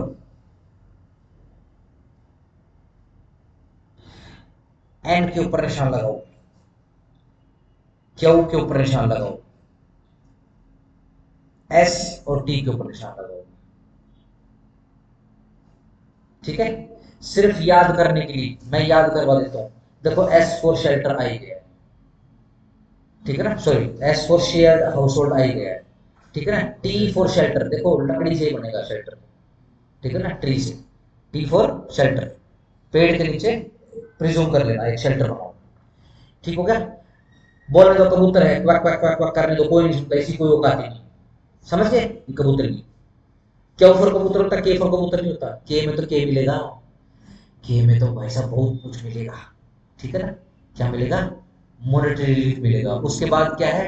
निर्मला देवा, निर्मला देवी। ठीक है ना? अरे बड़ी तगड़ी ऑफिसर है, एक थप्पड़ घुमा के मारा, कबूतर क्वैक क्वैक करके थाने के बाद जाके गिरा। मजा आ गया। चलो आगे आ जाओ। देखो भैया, कौन सी रिश्तेदारी है, कौन सा फूफा है। ठीक है ना? याद रख लेना, डोमेस्टिक रिलेशनशिप है। ठीक है जी, देखो लड़की के मुंह से ई तक नहीं निकलने देंगे, आई तो छोड़ दो। आई निकलने के लिए ई बोलेंगे, उससे पहले ही रिपोर्ट डाल देंगे हम। ठीक हो गया? ए फॉर एग्रीड तो है, बी फॉर बच्चा, सी फॉर कंपनसेशन का ऑर्डर, डी फॉर कस्टडी। बहुत प्यारा एक्ट है, ध्यान रखना। आप कल को जज बन गए, बहुत अच्छा है, पीपी बन गए, बहुत अच्छा है, एडीए टीडीए लग गए, बहुत अच्छा है, अपना उसमें एकेडमी में चले गए, बहुत अच्छा है। ठीक है जी, अगर आप प्रैक्टिस में आए तो पहले केसेस हैं जो आपको मिलेंगे, ठीक है ना। आजकल तो जनता भी जागरूक हो गई है, ठीक है जी। उनको पता है कि भाई ये फिक्स केसेस होते हैं, ठीक है जी। रोबोटिक्स चलता है सारा का सारा, ठीक है जी। आजकल तो जजेस भी ऐसे बैठे रहते हैं, ठीक है ना। कल को जब हिंदू मैरिज एक्ट आएगा, ठीक है ना, तो अपने यहाँ एक जज साहब आए थे, उसका जिक्र करेंगे, ठीक है ना। नाम पूछ लेना, मैं बता दूंगा ये राज का सेशन खत्म होने के बाद, ताकि आपको थोड़ा सा वो हो जाए, क्योंकि जैसे ही कोर मेरिट्स के ऊपर आएंगे तो डेली बेसिस पर कोर्ट का हम जो है प्रोसीजर का जिक्र करा करेंगे कि अप्रोच क्या होती है, जज की अप्रोच क्या होती है, ठीक है जी। और जब प्रोसीजर चलाएंगे, ठीक है ना, और अपने पास जब कंस्ट्रेंट सही हो जाएगी, जब प्रोसीजर चलाएंगे तो एक कोर्ट की विजिट कराऊंगा, ठीक है ना। डर गया, चलो आगे आ आओ जी। डोमेस्टिक वायलेंस क्या होती है, चैप्टर 2 पे आ जाओ। घरेलू हिंसा क्या होती है। Definition of domestic violence for the purpose of this act, सिर्फ इस एक्ट के पर्पस से ध्यान रखना। कोई भी एक्ट डोमेस्टिक वायलेंस हो सकता है, कोई भी ओमिशन डोमेस्टिक वायलेंस हो सकता है, ठीक है। ओमिशन का पता है ना अपने को, ठीक है ना, नए बच्चों को पता है ना ओमिशन का, ठीक है। या फिर कमीशन, या फिर कंडक्ट, किसका, रिस्पोंडेंट को। क्या कंडक्ट भी डोमेस्टिक वायलेंस हो सकता है, यस कंडक्ट भी डोमेस्टिक वायलेंस हो सकता है। ध्यान रखना, हम अब उस तरफ जा रहे हैं जिसके अंदर सुप्रीम कोर्ट में बोला कि अगर कोई हस्बैंड अपनी वाइफ को मोटी कह देता है तो यह डोमेस्टिक वायलेंस है, यह क्रूअल्टी है। ए मोटी, है ना, बड़ा अजीब सा समय आ गया भाई, तो काले को काला मत को, बुरे को बुरा मत को, मोटे को मोटा मत को, पतले को कम को, है जी। ये एक हेल्दी डोमेस्टिक रिलेशनशिप है, ठीक है। शादी हो गई, हस्बैंड का पैसा किसका, वाइफ का पैसा, वाइफ का, ठीक है। ये ध्यान रखना, ये रूल है, ये मजाक वाली बात नहीं है, ठीक है ना। जब हम विदेश में जाते हैं तो वहां ये देखो, वाइफ तो है ही है, इसके अंदर ये फिर गर्लफ्रेंड्स, गर्लफ्रेंड्स भी शामिल है इसके अंदर, ठीक है ना। अब जैसे वो कौन है, वो है ना, फुटबॉल प्लेयर है वो, क्या नाम है उसका, रोनाल्डो ना वो? हाँ, ये बाबूजी ऐसा प्राणी है, इसकी हर महाद्वीप पे, हर कॉन्टिनेंट पे, हर बड़े देश में, मतलब जो डेवलप्ड कंट्री है या फिर जो उन्नत कंट्री है जहां पर इसकी विजिट्स होती हैं, वहां पर इसकी रेंटेड गर्लफ्रेंड्स रहती हैं। ये उन देशों में जाता है, ठीक है जी, इसे अपनी गर्लफ्रेंड्स के साथ बच्चे भी, ठीक है जी, ये उनको खर्चा पानी पहुंचा देता है, और रेस्ट इज दी जो है वो देख लेते हैं, जैसे वो,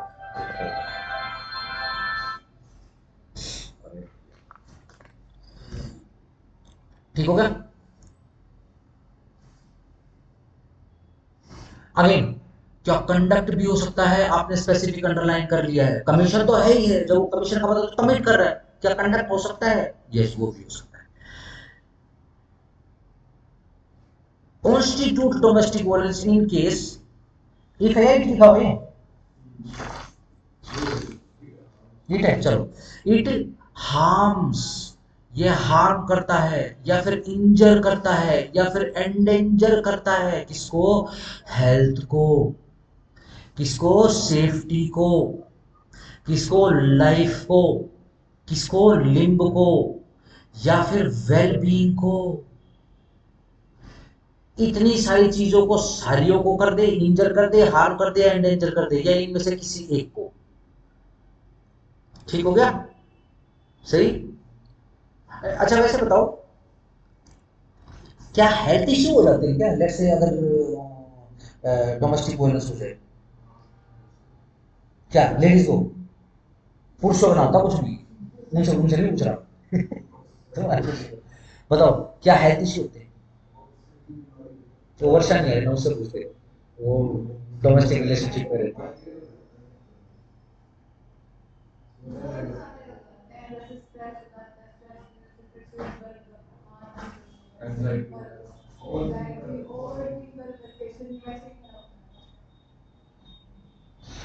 देखो, माइग्रेन माइग्रेन जैसी चीजें तो देखो, सुनो सुनो, बेसिकली देखो मैं क्या पूछ रहा हूँ, मैं ये पूछने की कोशिश कर रहा हूँ, क्या सच में कोई फर्क पड़ता है क्या, जब लेडीज और लेडीज आपस में पापा पापा करती है, जब माइग्रेन नहीं होता, लेकिन एक पुरुष एक महिला के साथ कुछ भी बात करेगा तो होता है। देखो इस चीज की बात नहीं कर रहा मैं, थोड़ा सा थोड़ा सा फेयर होने की कोशिश कर रहा हूँ। क्या फर्क पड़ता है क्या सच में? क्या महिलाओं पे फर्क पड़ता है? मैं पुरुषों से नहीं पूछ रहा, सोचो।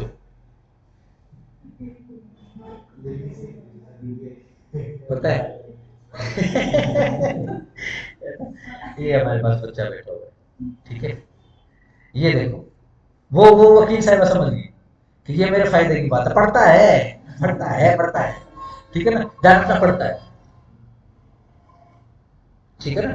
पुरुषों को पढ़ता है, पुरुषों को पढ़ता है, लेकिन उनकी बात ही नहीं हो रही है, ठीक है ना। ये तो वो कौन था, वो एक मूवी नहीं थी जिसके अंदर वो राजपाल, वो बांडिया नाम था उसका, चुपके चुपके में बांडिया नाम था। अबे कपड़े किसको धोने, मुझे धोने आते, मुझे उससे कोई पूछ नहीं ना, मुझे धोने आते, पुरुषों से कोई पूछ नहीं। उनको तकलीफ होती है बट उनसे पूछ कोई नहीं रहा, ठीक है ना। देखो कोई भी पति का कंडक्ट या पति के रिश्तेदारी की तरफ से कोई भी कंडक्ट, कोई भी एक्ट, कोई भी ओमिशन, ओमिशन, ठीक है जी, ओमिशन, मेरा बर्थडे भूल गया और क्या गया, ठीक है जी।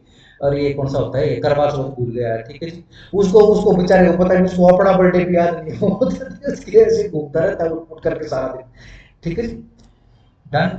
चलो जी, हुआ क्या, करवा चौथ के ऊपर भाई अपनी भाभी के लिए लेकर आया है सोने की चेन, गिफ्ट में, भाभी जी ये लो।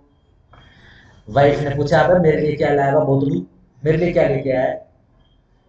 अच्छा अपना भी करवा चौथ है क्या? अरे मैं तो भूल ही गया, ओमिशन हो गया है। कौन सा ओमिशन?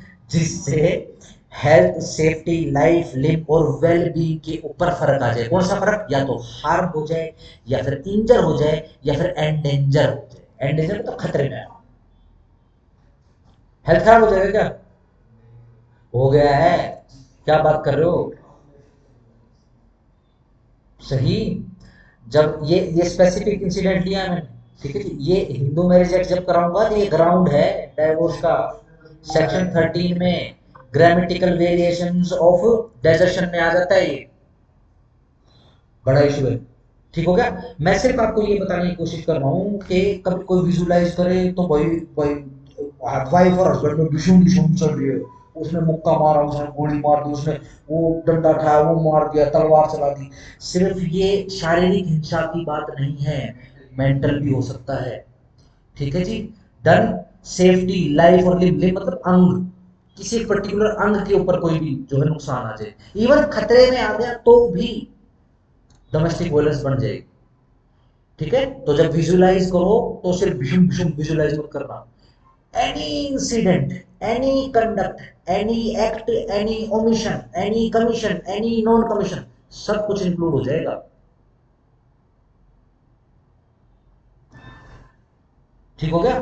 मोटी बोल दिया घरवाली को, और भाई उसने 2 दिन रोटी नहीं खाई, और अगर वो डोमेस्टिक वायलेंस चली चली गई, फिर भैया अपना सूटकेस पैक करो, निकल लो, ठीक है जी। अगर वाइस वर्षा उसने मोटा बोल दिया और तुम अगर गलती से कोर्ट चले गए तो जज साहब बेइज्जती करेगा, अरे बढ़िया बात है, खाते पीते घर का है, तूने क्या करना है, नहीं तेरे को मोटा बोल दे, तूने क्या करना है, इसका मतलब क्या है, ठीक है जी। अपने रोहतक में जज साहब होते थे, उनको फैमिली कोर्ट पकड़ाई हुई थी, भाई पता नहीं क्या इशू था, ठीक है ना। वो बेसिकली दूसरे स्टेशन से आए थे, ठीक है, उनके ऊपर वहां पे अटैक हो गया, तो वहां पर वो फैमिली कोर्ट के कोई था, कोई बेचारा लापती था, उसने गोली चला दी, जज साहब ने ऐसे छुप के अपनी जान बचाई। फिर वो तकरीबन जो है 3 साल के लिए यहाँ पे आए थे, 3 साल और एक्सटेंड करवा दिए, यहाँ के लोग तो बहुत अच्छे हैं। अब उनका प्रैक्टिस करने का तरीका क्या होता था, अच्छी अच्छा लंबा कोट हो उनके पास, लेडीज थे वैसे भी, सिंपल सी बात है, ठीक है जी। अब वो बीच में बैठे हैं डेस्क के ऊपर, ठीक है जी।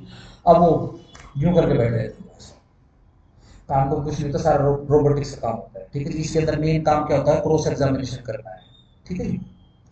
अब वो बैठे हैं, अब क्या है, मेंटेनेंस देने आना है, पुरुष ने आना है, ठीक है जी। अब वो घुस रहा है, तू यूं बता, तू पैसे लेके आए, तू किस्त लेके आए, दूर से वो घुसा नहीं है। अब वो पट्टी बांध के घुस रहा है, कोई मतलब नहीं, उसके चाहे गोली लग रही है, उसके चाहे वो आखिरी सांसें ले रहा, कोई मतलब नहीं है, ठीक है। तू यूं बता, तू पैसे लेकर आया है कि नहीं लेकर आया है, तू तू बता, लेकर आया है कि नहीं लेकर आया? जी मेरे तो गोली, पुलिस बुलाओ। तू पैसे लेकर आया है कि नहीं आया है? जी जाओ जी जाओ ले जाओ, अभी मंगवा 10 मिनट के अंदर, बाहर बैठो जी, पैसे मिलते स्टेटमेंट लिखवा के जानी है आपको, ठीक है, आप लिखा के जाओ, ठीक है। तू पैसे मंगवा ले जल्दी से, कुछ हो रहा हो तेरे, कुछ हो रहा हो तेरे, ठीक है जी। अगर वाइस वर्षा है, ठीक है जी, अगर उसकी उस बाबूजी की केस, उस बाबूजी की कोर्ट के अंदर केस लग गया और गलती से पुरुष की तरफ से है, तो हम उंगली छोड़ देते थे, हम सीधा क्लाइंट को बोलते थे भाई देख, हम लगाते ठीक नहीं लगेंगे, तू अपना एप्लीकेशन लगा दे कि भाई इज्जत साहब से नहीं करवाना चाहता है, ठीक है ना, और नहीं तो तू अपना ट्रांसफर करवा ले भैया, हाई कोर्ट चला ले, वो ट्रांसफर कर दे, ये नहीं बख्शेगा, ठीक है ना। मुझे नहीं पता भाई क्या रीजन था क्या रीजन नहीं था, ठीक है जी, ना हम उस पर आते, लेकिन हाँ उस कोर्ट से बहुत कुछ सीखने को मिला, ठीक है जी। जहां पर दिमाग लगाने की बात होती थी, खासतौर से डाइवोर्स के केसेस के अंदर, वो ऐसी जगह पर रिलीफ दे देता था, क्योंकि डाइवोर्स मिलेगा तो लड़की को भी रिलीफ है, लड़के को भी रिलीफ है, लड़कियों को ज्यादा रिलीफ है आजकल, ठीक है ना, एक फाइल से तो पेन छूटेगा, ठीक है, वो काम करता था, काम करते थे, ठीक है ना, अभी भी वो सेशन हो गया तो, ठीक है ना, बट वो करते थे। अच्छा, कई जजेस ऐसे होते हैं, ठीक है ना, क्यों है ऐसा? क्योंकि जेंडर स्पेसिफिक लॉ, ठीक हो गया। अब देखो अगेन, सेफ्टी पर भी अगर आ गया भाई, मुझे जान का खतरा हो गया है क्योंकि मुझे सोने की चैन नहीं दे रहा हूं, कुछ भी हो सकता है जान का। लिम्ब का मतलब होता है अंग, जो जरूरी अंग होते हैं, ये देखो, ये मेरा लिम्ब है, नेसेसरी लिम्ब है, ये लिम्स है मेरे, पैर को लिम्स है मेरे, ठीक है ना, सिंपल, सही, चलो। हाँ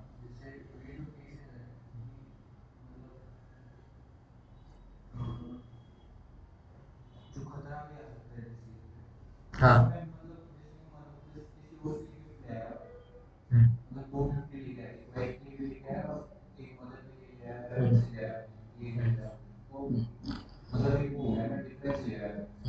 देखो सीधा सिंपल, अगर मैं समझ गया हूं तो देखो, प्रूव करना पड़ेगा। मैंने तो आपको सिर्फ एक इंस्टेंस या फिर इलस्ट्रेशन बताया, एक एग्जांपल बताया है, ठीक है ना। एक केस के अंदर वो नहीं है, वो डोमेस्टिक वायलेंस नहीं है। हाँ किसी को भी दे सकता है, ये तो ये लेडीज के ऊपर है ना, लेडीज कैसी हो या फिर दोनों का आपस में रिश्ता कैसा है, ठीक है जी। एक को शादी को भैया 7-8 साल हो चुके हैं, ठीक है जी, वो इतना कमा ही नहीं पा रहा है, मंगलसूत्र भी नहीं दिलवा पा रहा है अपनी वाइफ को, ठीक है जी, लेकिन हस्बैंड वाइफ की बहुत अच्छी अंडरस्टैंडिंग है। ध्यान रखो, अगेन अपने को विजुअलाइजेशन अपनी कंफाइन नहीं करनी, हस्बैंड वाइफ कैसे ही हो सकते हैं, बहुत बड़ी हस्बैंड वाइफ भी हो सकते हैं।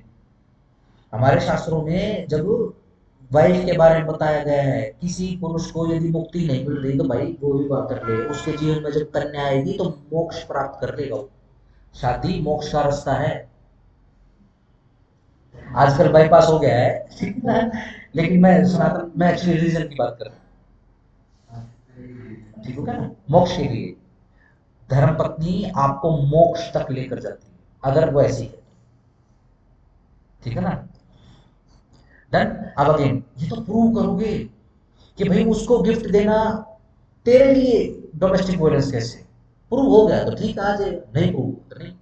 ध्यान रखना, ऐसा एक्ट जिससे हार्म हो रहा है, इंजरी हो रही है या फिर एंडेंजर हो रहा है, या तो उसका हेल्थ या फिर उसकी सेफ्टी या फिर लाइफ या फिर लिव, अगेन कोई ग्रामेटिकल फॉर्मूला नहीं है, मैथमेटिकल फॉर्मूला नहीं है कि इस इंसिडेंट में होगा ही होगा। मैंने आपको ये केस बताते हुए बोला कि हिंदू मैरिज एक्ट के अंदर इस ग्राउंड के ऊपर डाइवोर्स करवा रखा है, डोमेस्टिक वायलेंस का नहीं है, लेकिन मैं सिर्फ आपको इलस्ट्रेशन दे रहा हूं कि कोई भी इंसिडेंट यदि प्रूव होता है तो डोमेस्टिक वायलेंस हो सकता है, ठीक हो गया, सिंपल। मोटिव ऑन वाइफ को क्रूरल्टी है, ये तो रिसेंटली का केस है, सुप्रीम कोर्ट का, अखबार में भी छपा था, प्यार पे भी मोटी बोल दिया तो मुश्किल हो जाएगी, ठीक है ना। एक तो हमारे यहाँ पे संप्रदाय ऐसा है जिसके अंदर लेडीज को मोटी बोलते हैं, बोटी, बोटी बोटी बोटी बोटी, ठीक है ना। मान लो किसी पंजाबी को अगर कोई नॉन पंजाबी लड़की मिल जाए और वो नाराज हो जाए, मेरे को सारा दिन मोटी मोटी करता रहता है, नहीं मोटी होता है, मैं तो नहीं मानती, नहीं मानती मैं। जज साहब मुझे रोज मोटी मोटी बोलता है, क्यों बोलता है, क्यों बोलता है भाई, इसको नहीं समझ में आता, तेरी इंटेंशन खराब है ना। मैं सिर्फ इलस्ट्रेशन दे रहा हूँ आपको, अगर प्रूव हो जाता है ठीक है जी तो हो जाएगा। लेट्स से कोई बोलेगा मेरे को तो मेंटल जो है ना बहुत ज्यादा केओस हो गया मेरे लिए, ठीक है जी, मेरे को तो मेंटल हो गया, आगे जरा पढ़ लेते हैं, वेदर मेंटल और फिजिकल, चाहे मेंटल हो जाए या फिर फिजिकल हो जाए, किसका, एग्रीड पर्सन का। और तुम मत सीरियस लो, अभी तो तुम्हारा कुछ लेने देने नहीं है, और tends to do so and includes causing physical abuse, जिसके अंदर क्या क्या इंक्लूड होता है, physical abuse, sexual abuse, verbal abuse, emotional abuse and economical abuse. ठीक हो गया। अगर वाइफ ने बोल दिया पैसे दे दो चिंची खा के आऊंगी, और आपने पैसे नहीं दिए, वो भी आ जाएगा, बट प्रूव करना पड़ेगा। जी मेरे को मोटी बोल दिया, ठीक है जी, हाँ तो ये तो हस्बैंड वाइफ के, अब अगेन डोमेस्टिक वो भी होते हैं, क्या बोलते हैं इसको, वियर एंड टीयर्स भी बोलते हैं हस्बैंड वाइफ की लाइफ के, ठीक है ना, इससे ऊपर निकाल के यहाँ डालना पड़ेगा। भाई ऐसा क्या हो गया भाई, तेरे को मोटी मोटी बोल रहे तो तेरे को क्या हो गया, ये देखो जी मैं तो पिछले 6 महीनों से ना पीजीआई के चक्कर काट रही हूँ, वार्ड 13 के, देखो मैं तो बहुत ज्यादा डिप्रेशन में आ गई हूँ, इस कारण से मेरे को रोज मोटी मोटी बोल देता है। आ गया, क्योंकि साथ में एक सपोर्टिव एविडेंस आ गया, ठीक है जी, डॉक्टर ने लिखा हुआ है कि बहुत ज्यादा डिप्रेशन में है, और पूरे 6 महीने की हिस्ट्री लिखी हुई है डॉक्टर ने, हर पहले दिन से लेकर लास्ट दिन तक, अभी छठे महीने तक, अभी ये पिछले हफ्ते भी गई थी ऑलरेडी, उसके अंदर लिखा हुआ है कि उसके हस्बैंड का जो एटीट्यूड है इसकी तरफ ठीक नहीं। ठीक होगा, रैंडम नहीं आएगा, ध्यान रखना, आपको प्रूव करना पड़ेगा। लाइफ लिंक के ऊपर तो खतरा है, लेट से हुआ क्या, मुक्का मार के तंगा तोड़ दिया, आ गया, ये तो आ ही गया, यस नो, थप्पड़ मार दिया, अब मूवी बनी थी, थप्पड़ मूवी बनी थी ना, ठीक है ना, चलो थप्पड़ मार दिया, क्या इसके अंदर आ गया, नहीं आया। थप्पड़ नॉर्मल वियर एंड टीयर है, जज साहब बोलेगा तेरे को थप्पड़ में तू लात पड़े हुए,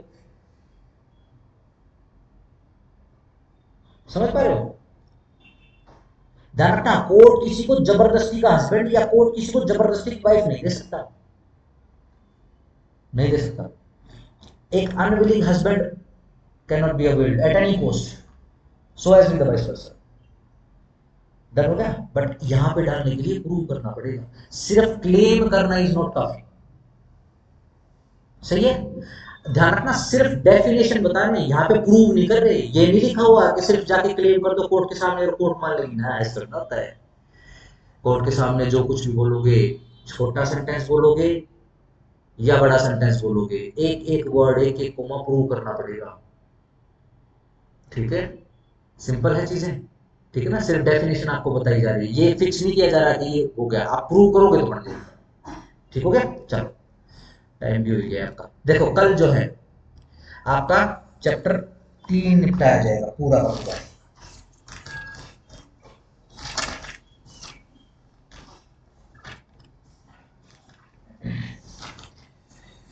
चैप्टर 3 के अंदर ही सब कुछ है, चैप्टर 3 के अंदर ही आपका वुमेन प्रोटेक्शन ऑफिसर है, आपका सर्विस प्रोवाइडर है, ठीक है जी, चैप्टर 3 के अंदर ही, चैप्टर 2 है कि नहीं, 3 के अंदर ही सब कुछ है, ठीक है जी, सिंपल। ये चैप्टर खत्म होते ही पूरा बेरट भी खत्म हो जाएगा, इसके बाद तो सिर्फ रिलीफ रिलीफ है और कुछ फिक्स प्रोविजन है जो आपको याद करना है। बहुत बढ़िया एक्ट है, ठीक है जी, काम आएगा, सही। डीएलएसए की जो प्रैक्टिस होती है ये इन्हीं केसेस से शुरू होती है, जब कोई भी वकील जाता है तो उसको डीएलएसए में शामिल होने में भी सुविधा मिल जाएगी, क्यों, शुरुआत से ही इस एक्ट का जानकार है। ठीक हो गया, सही।